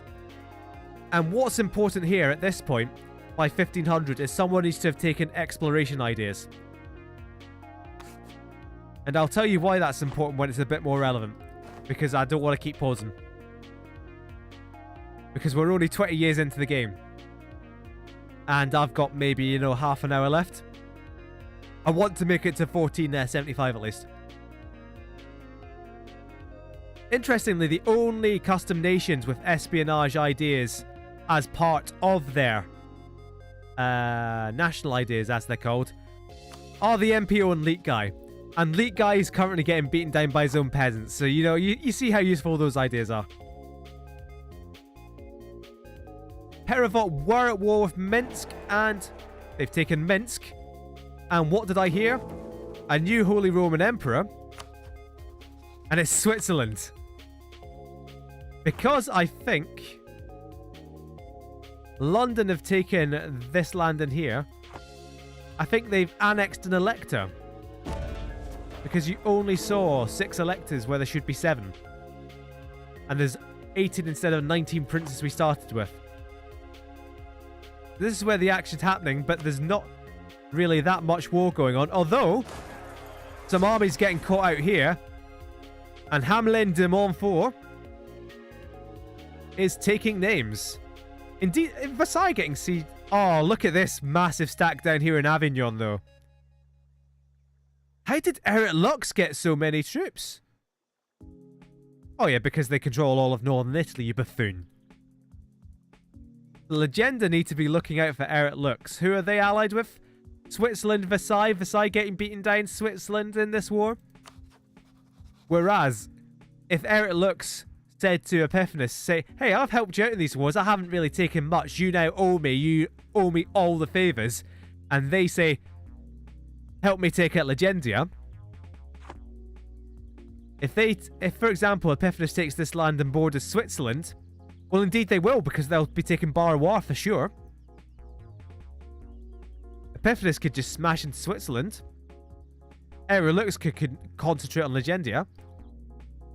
And that could be the power group there. Epiphanes and Aerolux. Team 2E. E2, whatever. So Equestria. Not looking great. See, that's the problem with the hordes, really. A horde in the base game, you need to expand, and there are plenty of people to expand into. Equestria had nowhere really to go. The only one they could have gone for is Bashkiria. In the test game, that's what got them killed. They tried to go for Georgia. Georgia have actually got that province back. Although Georgia, the next war, the truces are up. And Urfa are coming back in for more. Supported by Caboose. It's lights out for Georgia. Probably not completely lights out. Because what we can do, you can tell how much war score it would take. You can only take 100% war score in a single war. Ashwinder, for example, have 152% to take all their provinces. There are various ways you can change that. You can bring that number down. It depends on the casus belli you use. But broadly, if GRUNHAMMER declare war on Ashwinder again, they won't be able to annex them in a single shot. Oh, hello. What on earth is going on here? The Savage Men took a little bit of the north coast of Egypt. They took Crete. They've popped up on Cyprus. They've taken Rhodes. They're sitting there on Naxos, their other army. Where are the navies, though? What are their navies doing? Malta are going in on the Aztec pirates. How are Malta going in on the Aztec pirates? Oh, because Legenda are back in. Legenda beating them up, and Malta. Malta are actually allied to Legendia, which is a shame. I hoped that Malta were fighting their own war. As you can see, again, it's Epiphanes taking the lion's share of this land. Schwarzwald and Nordischreich. Nordischreich, did they start with Braunschweig? I don't think they started with Braunschweig. Here, check me. I genuinely went to Germany over the summer, and now I try to pronounce everything German. So, Brunswick. Oh yeah, I remember that war. That was very early. That's the one province they've taken. Incidentally, what I'll do is I'll take another readout. I'll take another save game at 1475. And I'll do a little comparison. Oh, this is peace out here. And it could be peace out for Versailles because they've lost a... They've not lost that much, but it looks like a lot, doesn't it? Auvergne and Bourbon. That's only 25 development. It could... Eric Lux didn't get anything. Switzerland didn't get anything. Of course, Epiphanes still needed to take Bar War with that war score, which is probably what happened there. But still, it's not looking good for Versailles. Although, if they can somehow keep a hold of this... That is a strong... That's a very strong network of alliances they've got there. Although, notably, none that border him that can really help with Epiphanes next time he comes calling.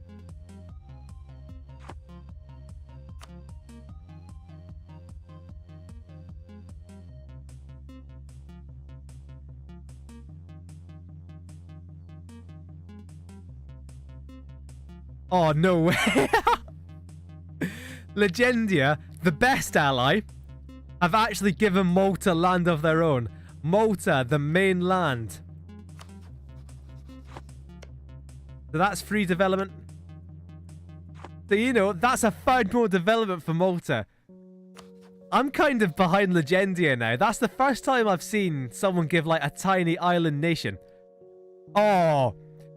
TSM, if you're still watching, look away now, because that's your 27,000 troops in Cyprus sieging down that fort. Meanwhile, it's only a small party, but it's a party... That's the biggest army. The biggest army in the territory of the Savage Men is this 12k army of Denial Valley. And if Denial can get any sort of naval superiority, then this war could be a complete goner, actually. Oh, they've declared peace. They've realized this. They've declared peace. They've taken Rhodes. So they got what they wanted. Eventually. And the Savage Men have... Hey, the Savage Men! They couldn't cross the Sea of Marmara, but they crossed over the Aegean Sea and took Rhodes. So, you know, you gotta be happy.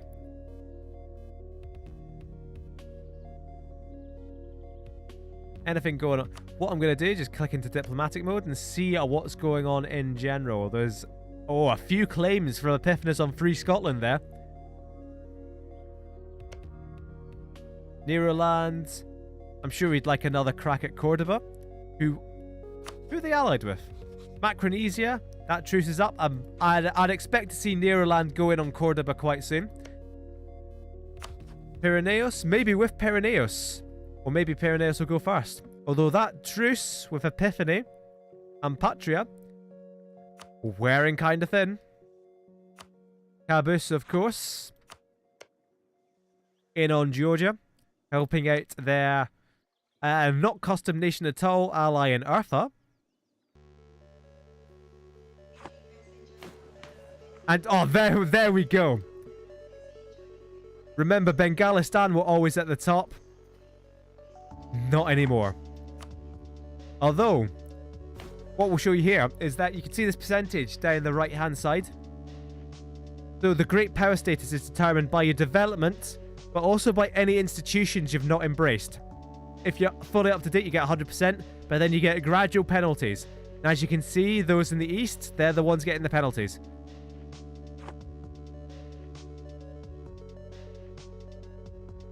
Oh, there's the hordes rising up, the tribes rising up in Equestria. They're not happy about something. Are the equestrian tribes? Who would have thought? Oh, jeez, oh. Onju has clearly seen that Bengalistan aren't the #1 great pound, said, you know what? Fuck this game for a game of soldiers. LAHNDAHN are just gonna die.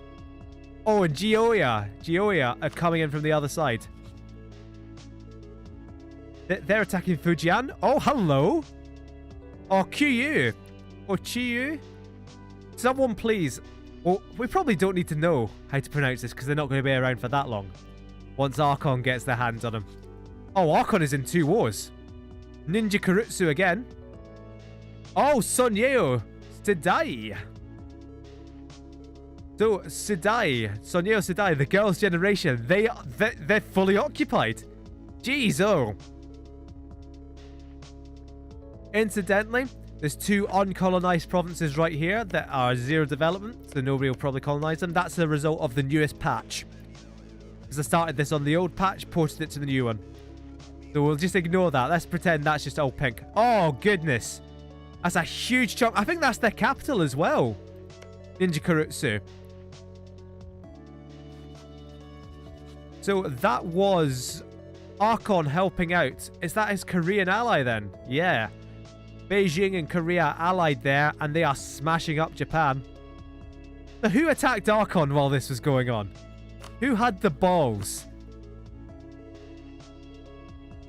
Is it just that one nation? Ruining, Fujian, the Holy Principality, because there's only one province and they're dead.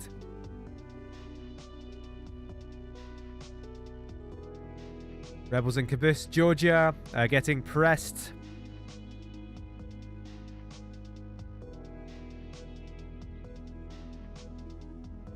And all was quiet. I'm going to double check that all is quiet. Amaranthine going in on Australia Minor again. Ninja Karutsu are going on someone else. So we'll check those out. Back towards the east. So they've been beaten up. They've been forced back into Manchuria. They've lost their capital. But you know what? We can beat up on the farthest reaches of Siberia to show that we're still real men. Meanwhile, Amaranthine... Oh, actually! I remember early on I said, oh, Amaranthine have taken Palopo. Actually, they took Berau. They took all these as well. I just forgot how Borneo looked at the beginning. But it's going to look a whole lot worse for Australia Minor. Their dreams of recolonising the homeland. They're just that. They're just dreams. Dreams long forgotten. Amaranth are actually completing these colonies. Setting up new ones. They may have taken the colonising bonus, Age of Discovery bonus. So I think I'm going to get to 1475 if possible, then stop there. And do a bit of an update. Incidentally, if you guys are enjoying this, in future, what I was kind of planning on, I was planning on only doing a session like, at a time I could talk for the first time. And then in the future, it would just be the music and I'd be chatting, which is why we've got the chat on screen now. So we can all follow it. Like, if you found it interesting, would you find that interesting? Dunno. But that means I can actually do it at a time that's suitable for everyone. I say everyone, I mean Americans. And suitable for me, to be fair, because next week I'm getting home at like 1 o'clock. Because that's what it's like to work retail at Christmas. Arkansas have been quiet since their initial conquest of Georgia. Or did they just go in on Georgia again? And I just didn't see it. Yep, they've taken a lot more from Georgia this time. But that's almost a nice border you've got there, Arkansas. If you could just take a little bit from Eartha.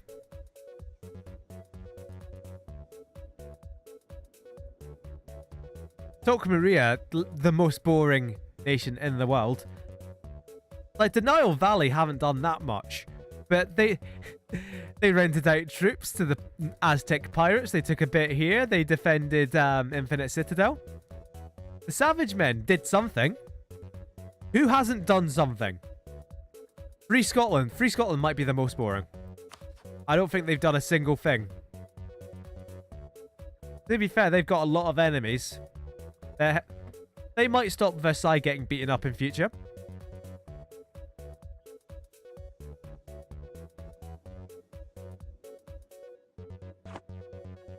Tequila's troops. You can tell because the green bars are full, especially when you compare them to, say, Garav's, that these troops are fully paid and they're ready to fight.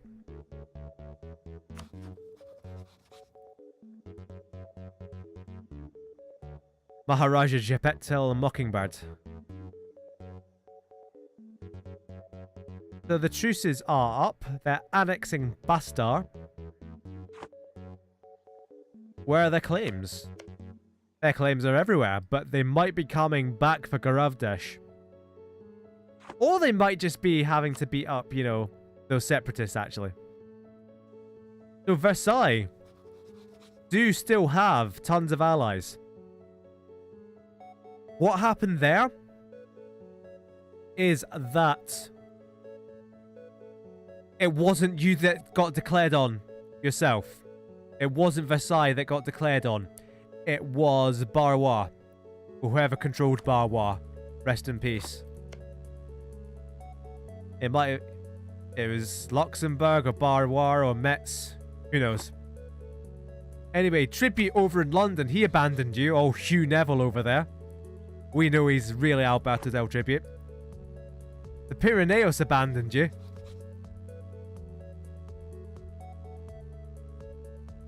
Oh, Patria have actually taken something from Cordoba.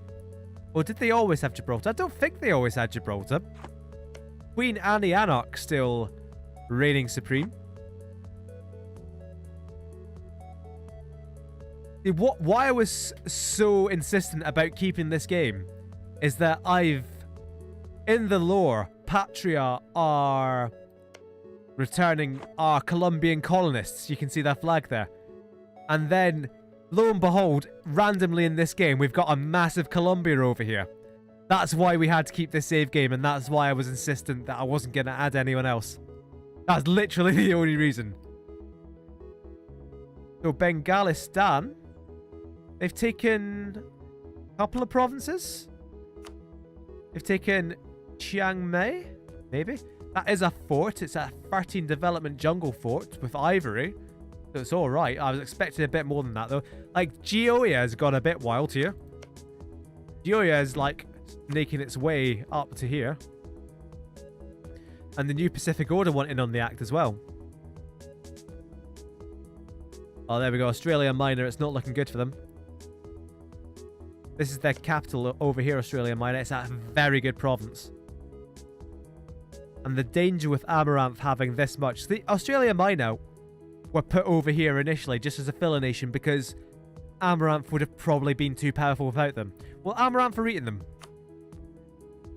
And if Amaranth eat them, they have majority control of Malacca. They'll be able to send the Malacca trade over to there. They'll be able to send the Philippines over there. They're the favourites to reach Australia first.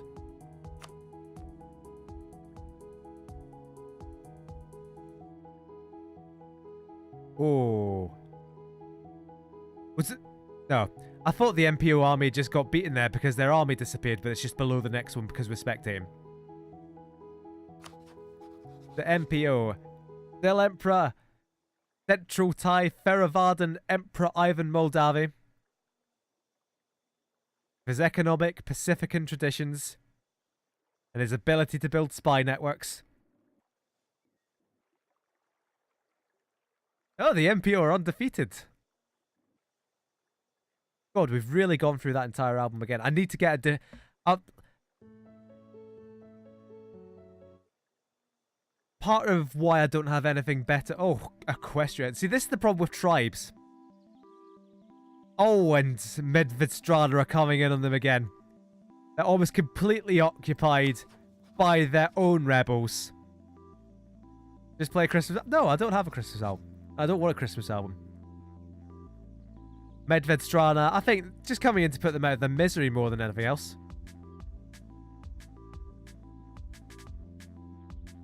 Incidentally, while we're looking at stuff like income, while we're looking at stuff like development, what matters? Incidentally, now that everyone's watching, if you predict the winner, who gets the most score by the end of the game, and the end of the game is 1821, or by whatever time I abandon it by, it's whoever has the most score. If you predict who that is, you will win a copy of EU4, or you'll win a DLC if you already have EU4. And if loads of people predict the same... Oh, here we... Oh, are they actually going? Are they doing it? The what?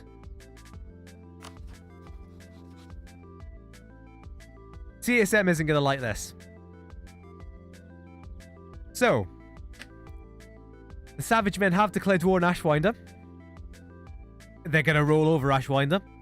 I got excited. Even though Ashwinder is my country, I was excited because, hey, they're actually doing something. They're doing it. They're going to take some territory. Well, in a war of honor, you're not allowed to take territory. What's happened here is that Ashwinder have somehow insulted the Savage Men. And the Savage Men have gone, you fucking what, mate? And they have just rolled in. They can take whatever money they can. They can take other concessions. But they're not going to take land. Meanwhile, I see NORDISCHREICH over here. Helping out their Savage Men allies because they really needed the help.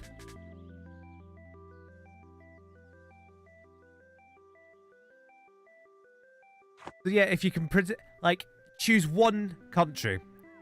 I'm not letting anyone do a top 3. I did a top 3 of who I thought would win. And I put together, what was it? GRUNHAMMER, Patria, and Bengalistan, was it? I can't remember. It was definitely GRUNHAMMER and Patria. Oh, it was the Nile Valley I said for the third one, actually. Of who would win in the score. Oh, that's a big battle going on over there. And it looks like Neroland taking out Cordoba. Oh, hold on. Hold on just a minute. We're going to pause this because Epiphanis is on the prowl. And he just won't stop. Can't stop, won't stop. If you want to change your predictions to Epiphanis, I wouldn't blame you. Because he is going in on PIRINEOS again. This time, Neroland has come to their aid. So you've kind of got a united Iberia. But to be fair... You've got a united Iberia. Oh, God. But you've also got Northern Italy and all of North Africa coming in on you as well. So, Epiphanis has played a blinder. Yeah, he's got his allies in. They're surrounded on all sides. It could be game over for the Pyrineos. Their only hope is if they get all their troops together. And they've got a sizable army down here, especially Neroland. He's got 32k. He's busy smashing Cordoba. They need to piece out of that Cordoban war as quickly as they can. What they need to do is, you can see these forts. A woods fort is quite defensible, but it's nowhere near as defensible. Oh, PIRINEOS is actually going in on this already. 9k versus 6k, but no generals. Massive. Gero EPIPHANY is somehow still alive, but getting crushed. But reinforcements got there in time. What they need to do is wait. They need to try to hold off. What they need to do is peace out with Cordoba and hope that Patria can't get access through Cordoba. For a start. That eliminates Patrian troops. Then they need to get Erit Lux. They need to get Epiphany. They need to wait until they're sieging the Pyrineo fort. And then they need to hit them with absolutely everything they've got. Will they do that? Absolutely not. It's not even worth watching. Have MEDVEDSTRANA declared peace? Yes. What did they take? I'm not sure they even took anything. But it's like if we look at Equestria. Oh, there is some good provinces there. But how devastated are they? This is how you can tell where the fighting goes. The green is prosperous territory. The red is heavily devastated territory where there's been sieges, where there's been battles. And you can see just the outline of what used to be Equestria. Complete devastation. PIRINEOS, devastation. Whereas GRUNHAMMER, pretty good. There's been no war in Central Europe because all nations are surrounded by other strong nations, which is kind of the problem with this custom thing. Whereas Garavdesh, you can see China, Japan. This is how you can tell who's been winning wars, essentially. So if I was fighting this war, there'd be a chance that Neroland and the Pyrineos could win, in all honesty. And that's not to speak of, you know, oh, I'm such a great player, I could save this war. It's, I can see the logical thing to do, which the AI perhaps can't. Or perhaps the AI can, but prevents itself from doing it. Now, actually, they're doing a fairly good job, because look at those armies all together. And if they can break out while these guys are busy sieging down these mountain forts,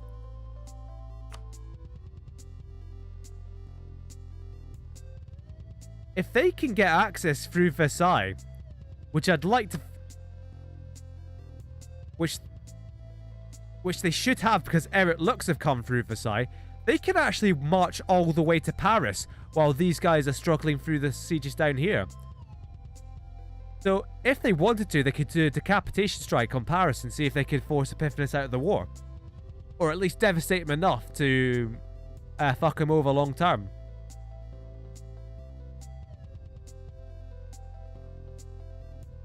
Because if you give military access to one side of a war, the other side of the war automatically gets it.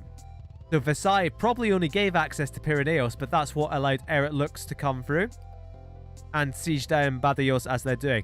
Now, Nero's actually holding his own... Well, he's holding his own against, you know, Macronesia, which is here. He's got quite a nice admiral, actually. A decent fleet. Unfortunate about you know, the fucking massive armies sieging down his land. Oh, you can take... I was completely wrong then, and the savage men are on the march. They've ruined their borders. They've ruined Ashwinder, but they've done something.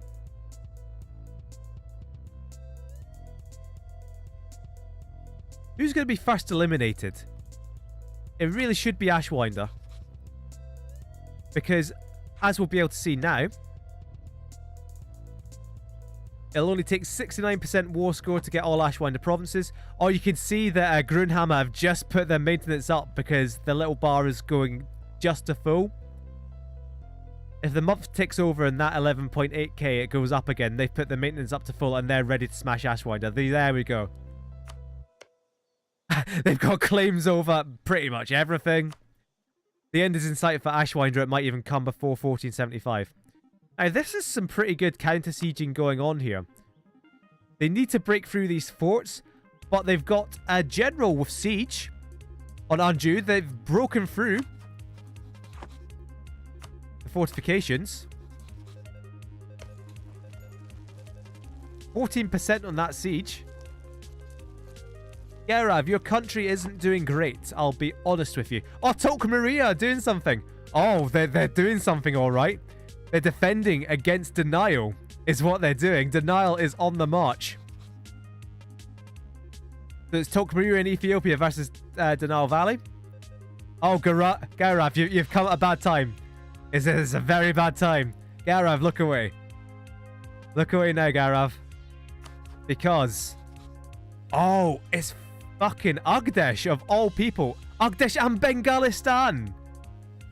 Oh, no. And they've lost Golconda as well. That's real bad news because that is a gem mine that has a modifier on it like Tyrol. The Diamonds of Golconda, that is the most valuable gems mine in the world. And it's gone to Bengalistan. Easily the eminent power over here. Now, what I'll quickly show you just now, I'm cycling through my map modes, is if you conquer too much too quickly, you can amass a coalition against yourself.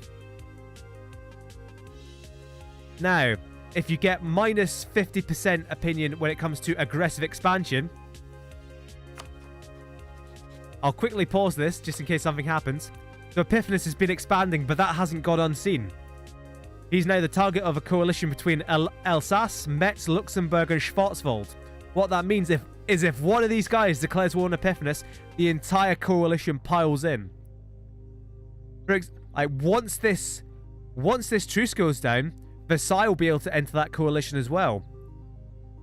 So if Versailles could enter that coalition, you'd have Versailles, you'd have Schwarzwald, and if Versailles declared that war and brought their allies in, that is all of Versailles' allies, all of this coalition, all going in on Epiphanes.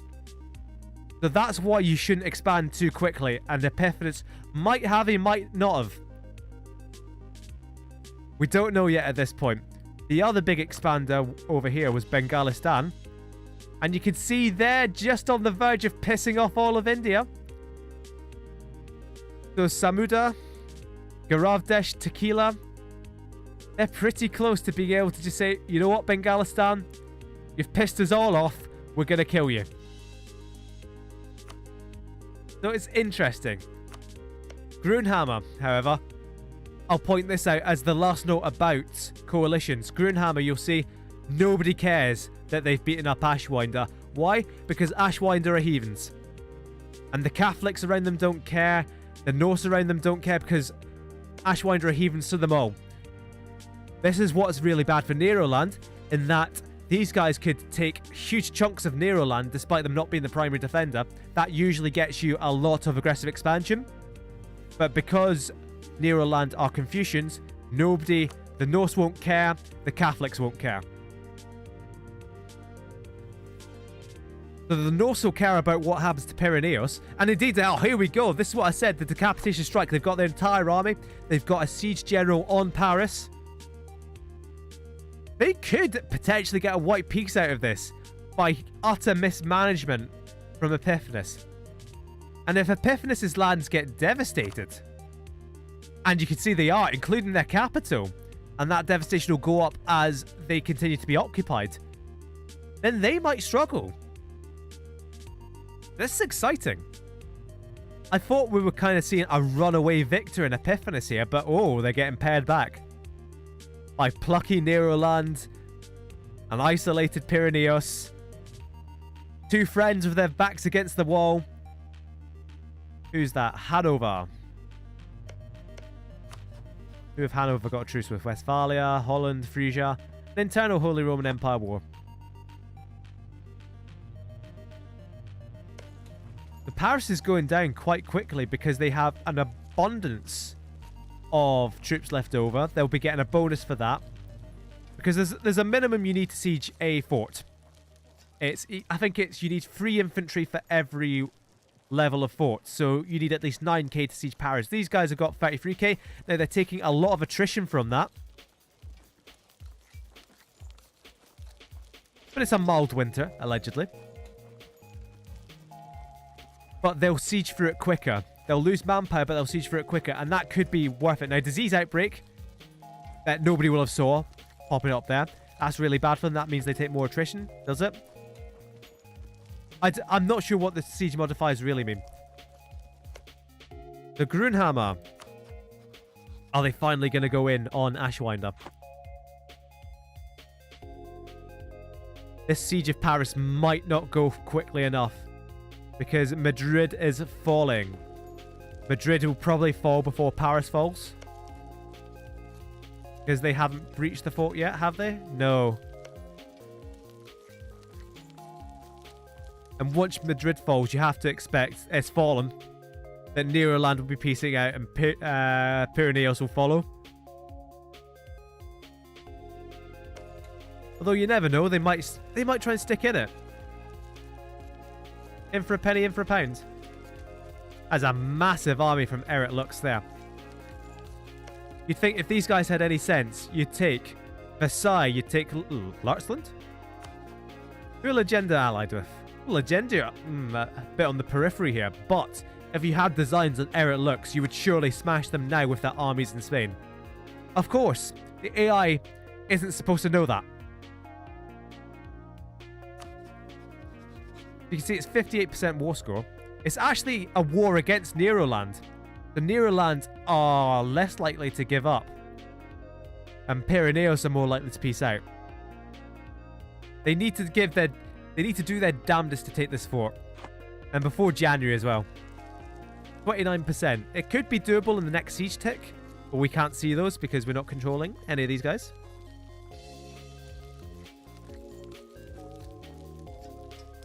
I'll just leave you with the ambience of the Siege of Paris.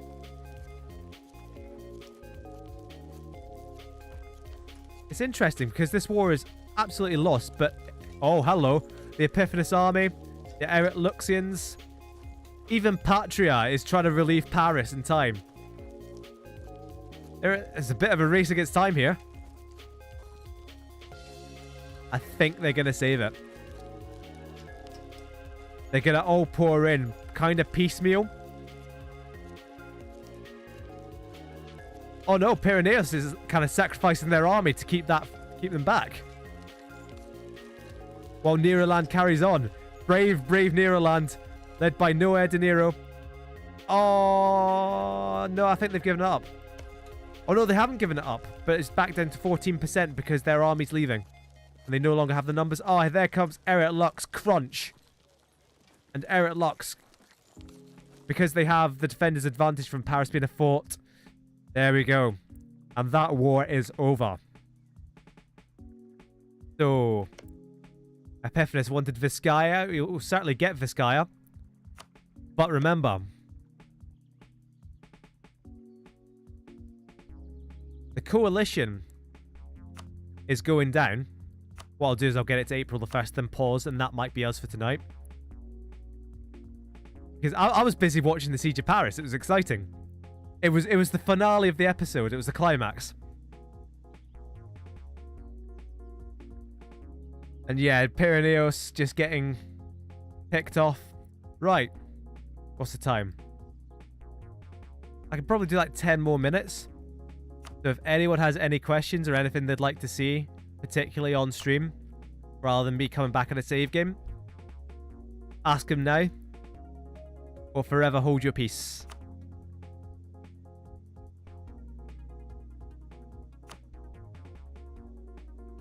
So what I've got now... I shouldn't have clicked load.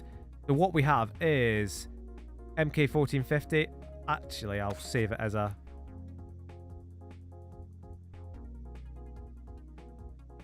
For the next 10 minutes, we're just going to watch me try and load and save games.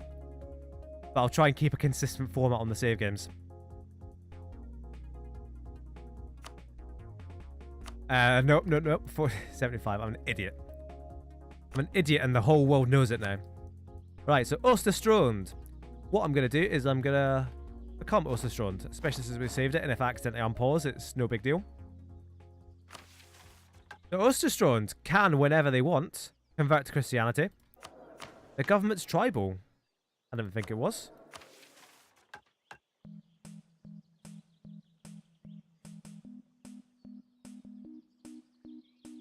So what are AUSTURSTROND doing?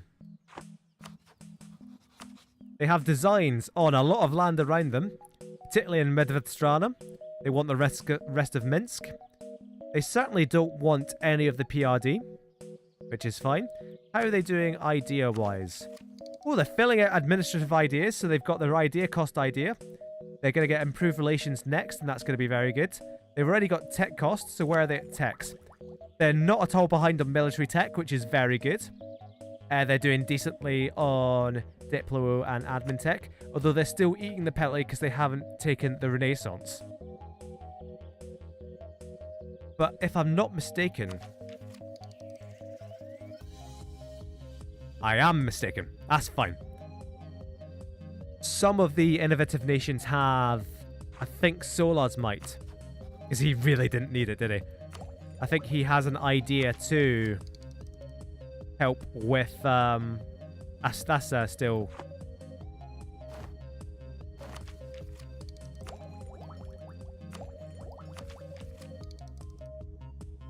There are ways to improve your institution spread, is what it's called. Certainly the guys over this way have it. And incidentally, now that I'm in control of Solars, this is what a player would see if he was in control of Solars. So actually, has Solars taken exploration? Surely not. No, administrative. Administrative is a solid choice for a starting. Whatever. Schwarzwald, I think, takes the biscuit for doing nothing. Hello? Have we... Hello?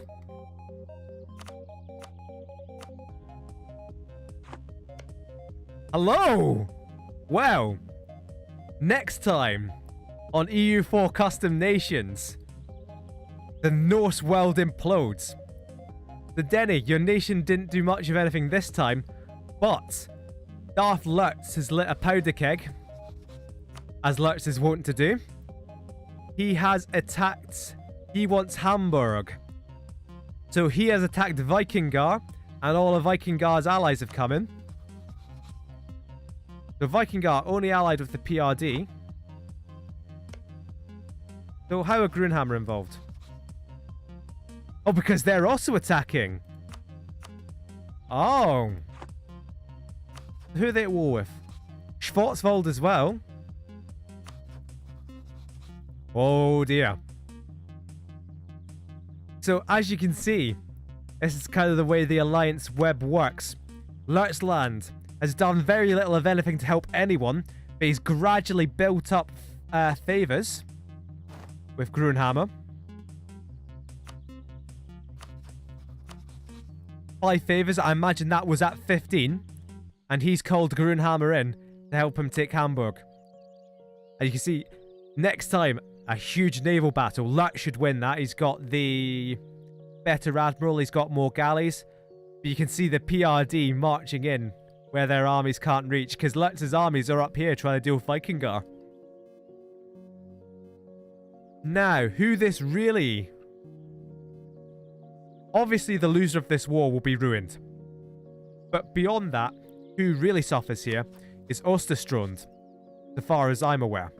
Because AUSTURSTROND are allied with the PRD, who is their main ally. And if the PRD get beaten down, and MEDVEDSTRANA want a bit of revenge, they want their land back, who's going to be here to help AUSTURSTROND? Is it going to be NORDISCHREICH? I don't think so. NORDISCHREICH have some strong allies outside of AUSTURSTROND.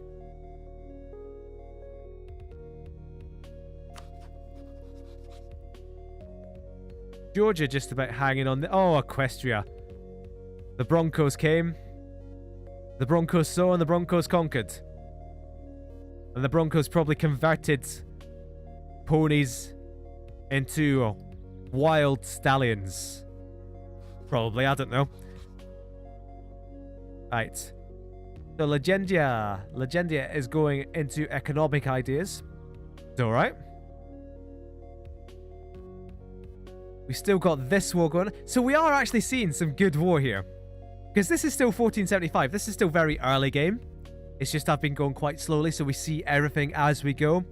So I'm pretty happy with how this has gone. I think there's been very nearly something for everyone. Well, here's the thing, Shamed. If AUSTURSTROND attacks Lurtzland, all you could do is bring in NORDISCHREICH with you, because PRD are already at war with them. And that puts you at war, potentially, with Leutsland, the GRUNHAMMER, and SCHWARZWALD. The Leutsland have played this very well. They've bided their time, they've built up their favours with their strong allies, and now they're trying to use them where it counts. And now, incidentally, if they get Hamburg, I'll show you this. This is the Lübeck trade node. It's very powerful. Leutz already has 46%. Vikingar has 31%, and that's almost all of it from Hamburg, which is an amazing centre of trade. They take Hamburg, they get all this trade, they become one of the richer nations in the world. Because remember, as we saw earlier, those making the most income are those who have conquered their way into trade, essentially. The PRD are doing pretty well for themselves.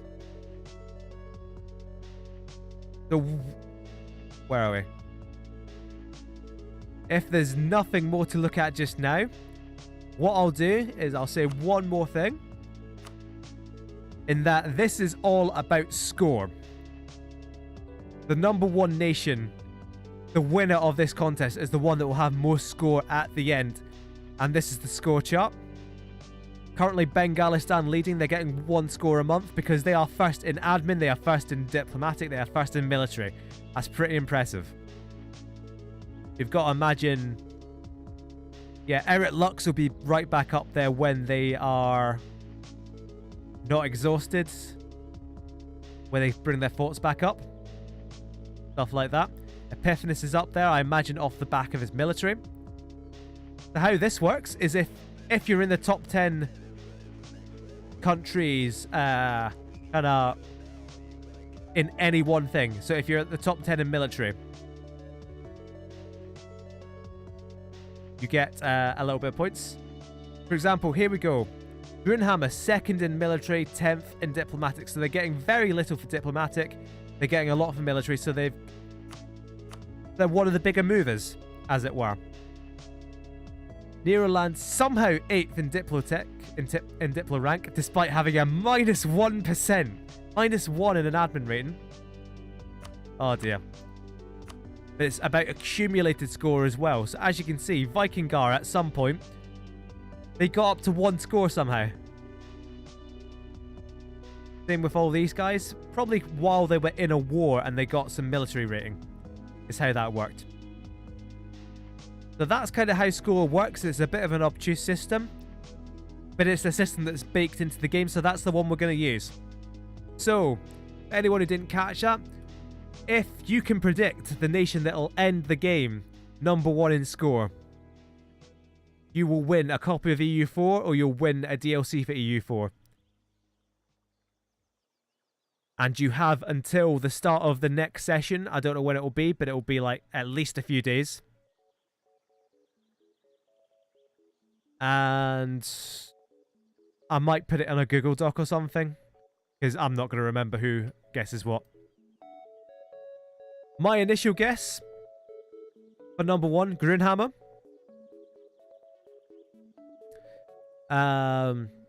My second guess was Patria, who you'll notice have won 1 score. And I think my third was Denal Valley. Oh, of course, it's Tolk Maria, who did nothing. And now they're certainly doing something that what they're doing is proving me to be a fool. Oh, Infinite Citadel's down there. With his exiled army.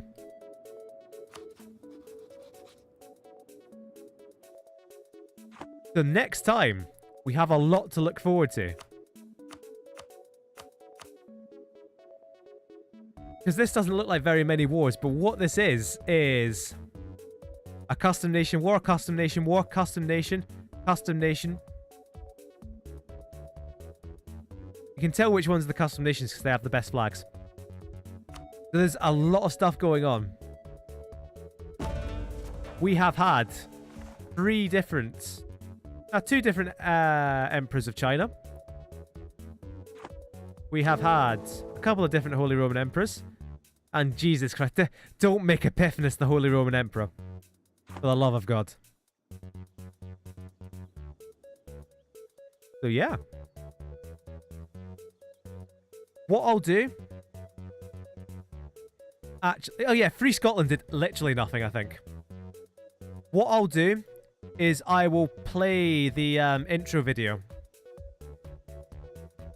on the way out, then I'll stop the stream. So you can keep watching for that intro video if you want. It's not great. It's literally 6 minutes long. It's like 8 seconds of and a bit of a blurb about every single country. I say it's not great, but it's mine. That's it starting in the background because I don't know what I'm doing. So what I'll do is pause this. Get that ready there. Switch to that. There we go. Beautiful. And I'm going to pop the stream off after this video is done. So stay tuned if you want to see it. If you missed it earlier, it might help introduce you to some of the countries. If not, that's fine. The Lurtz War, yes you are, Denny. But I'll answer more questions. Because I'm going to have the game up because I'm going to be doing reports on it. So, I'll play the video. And I'll tell you guys when I'm next doing this.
All right. Cheers. Catch you later.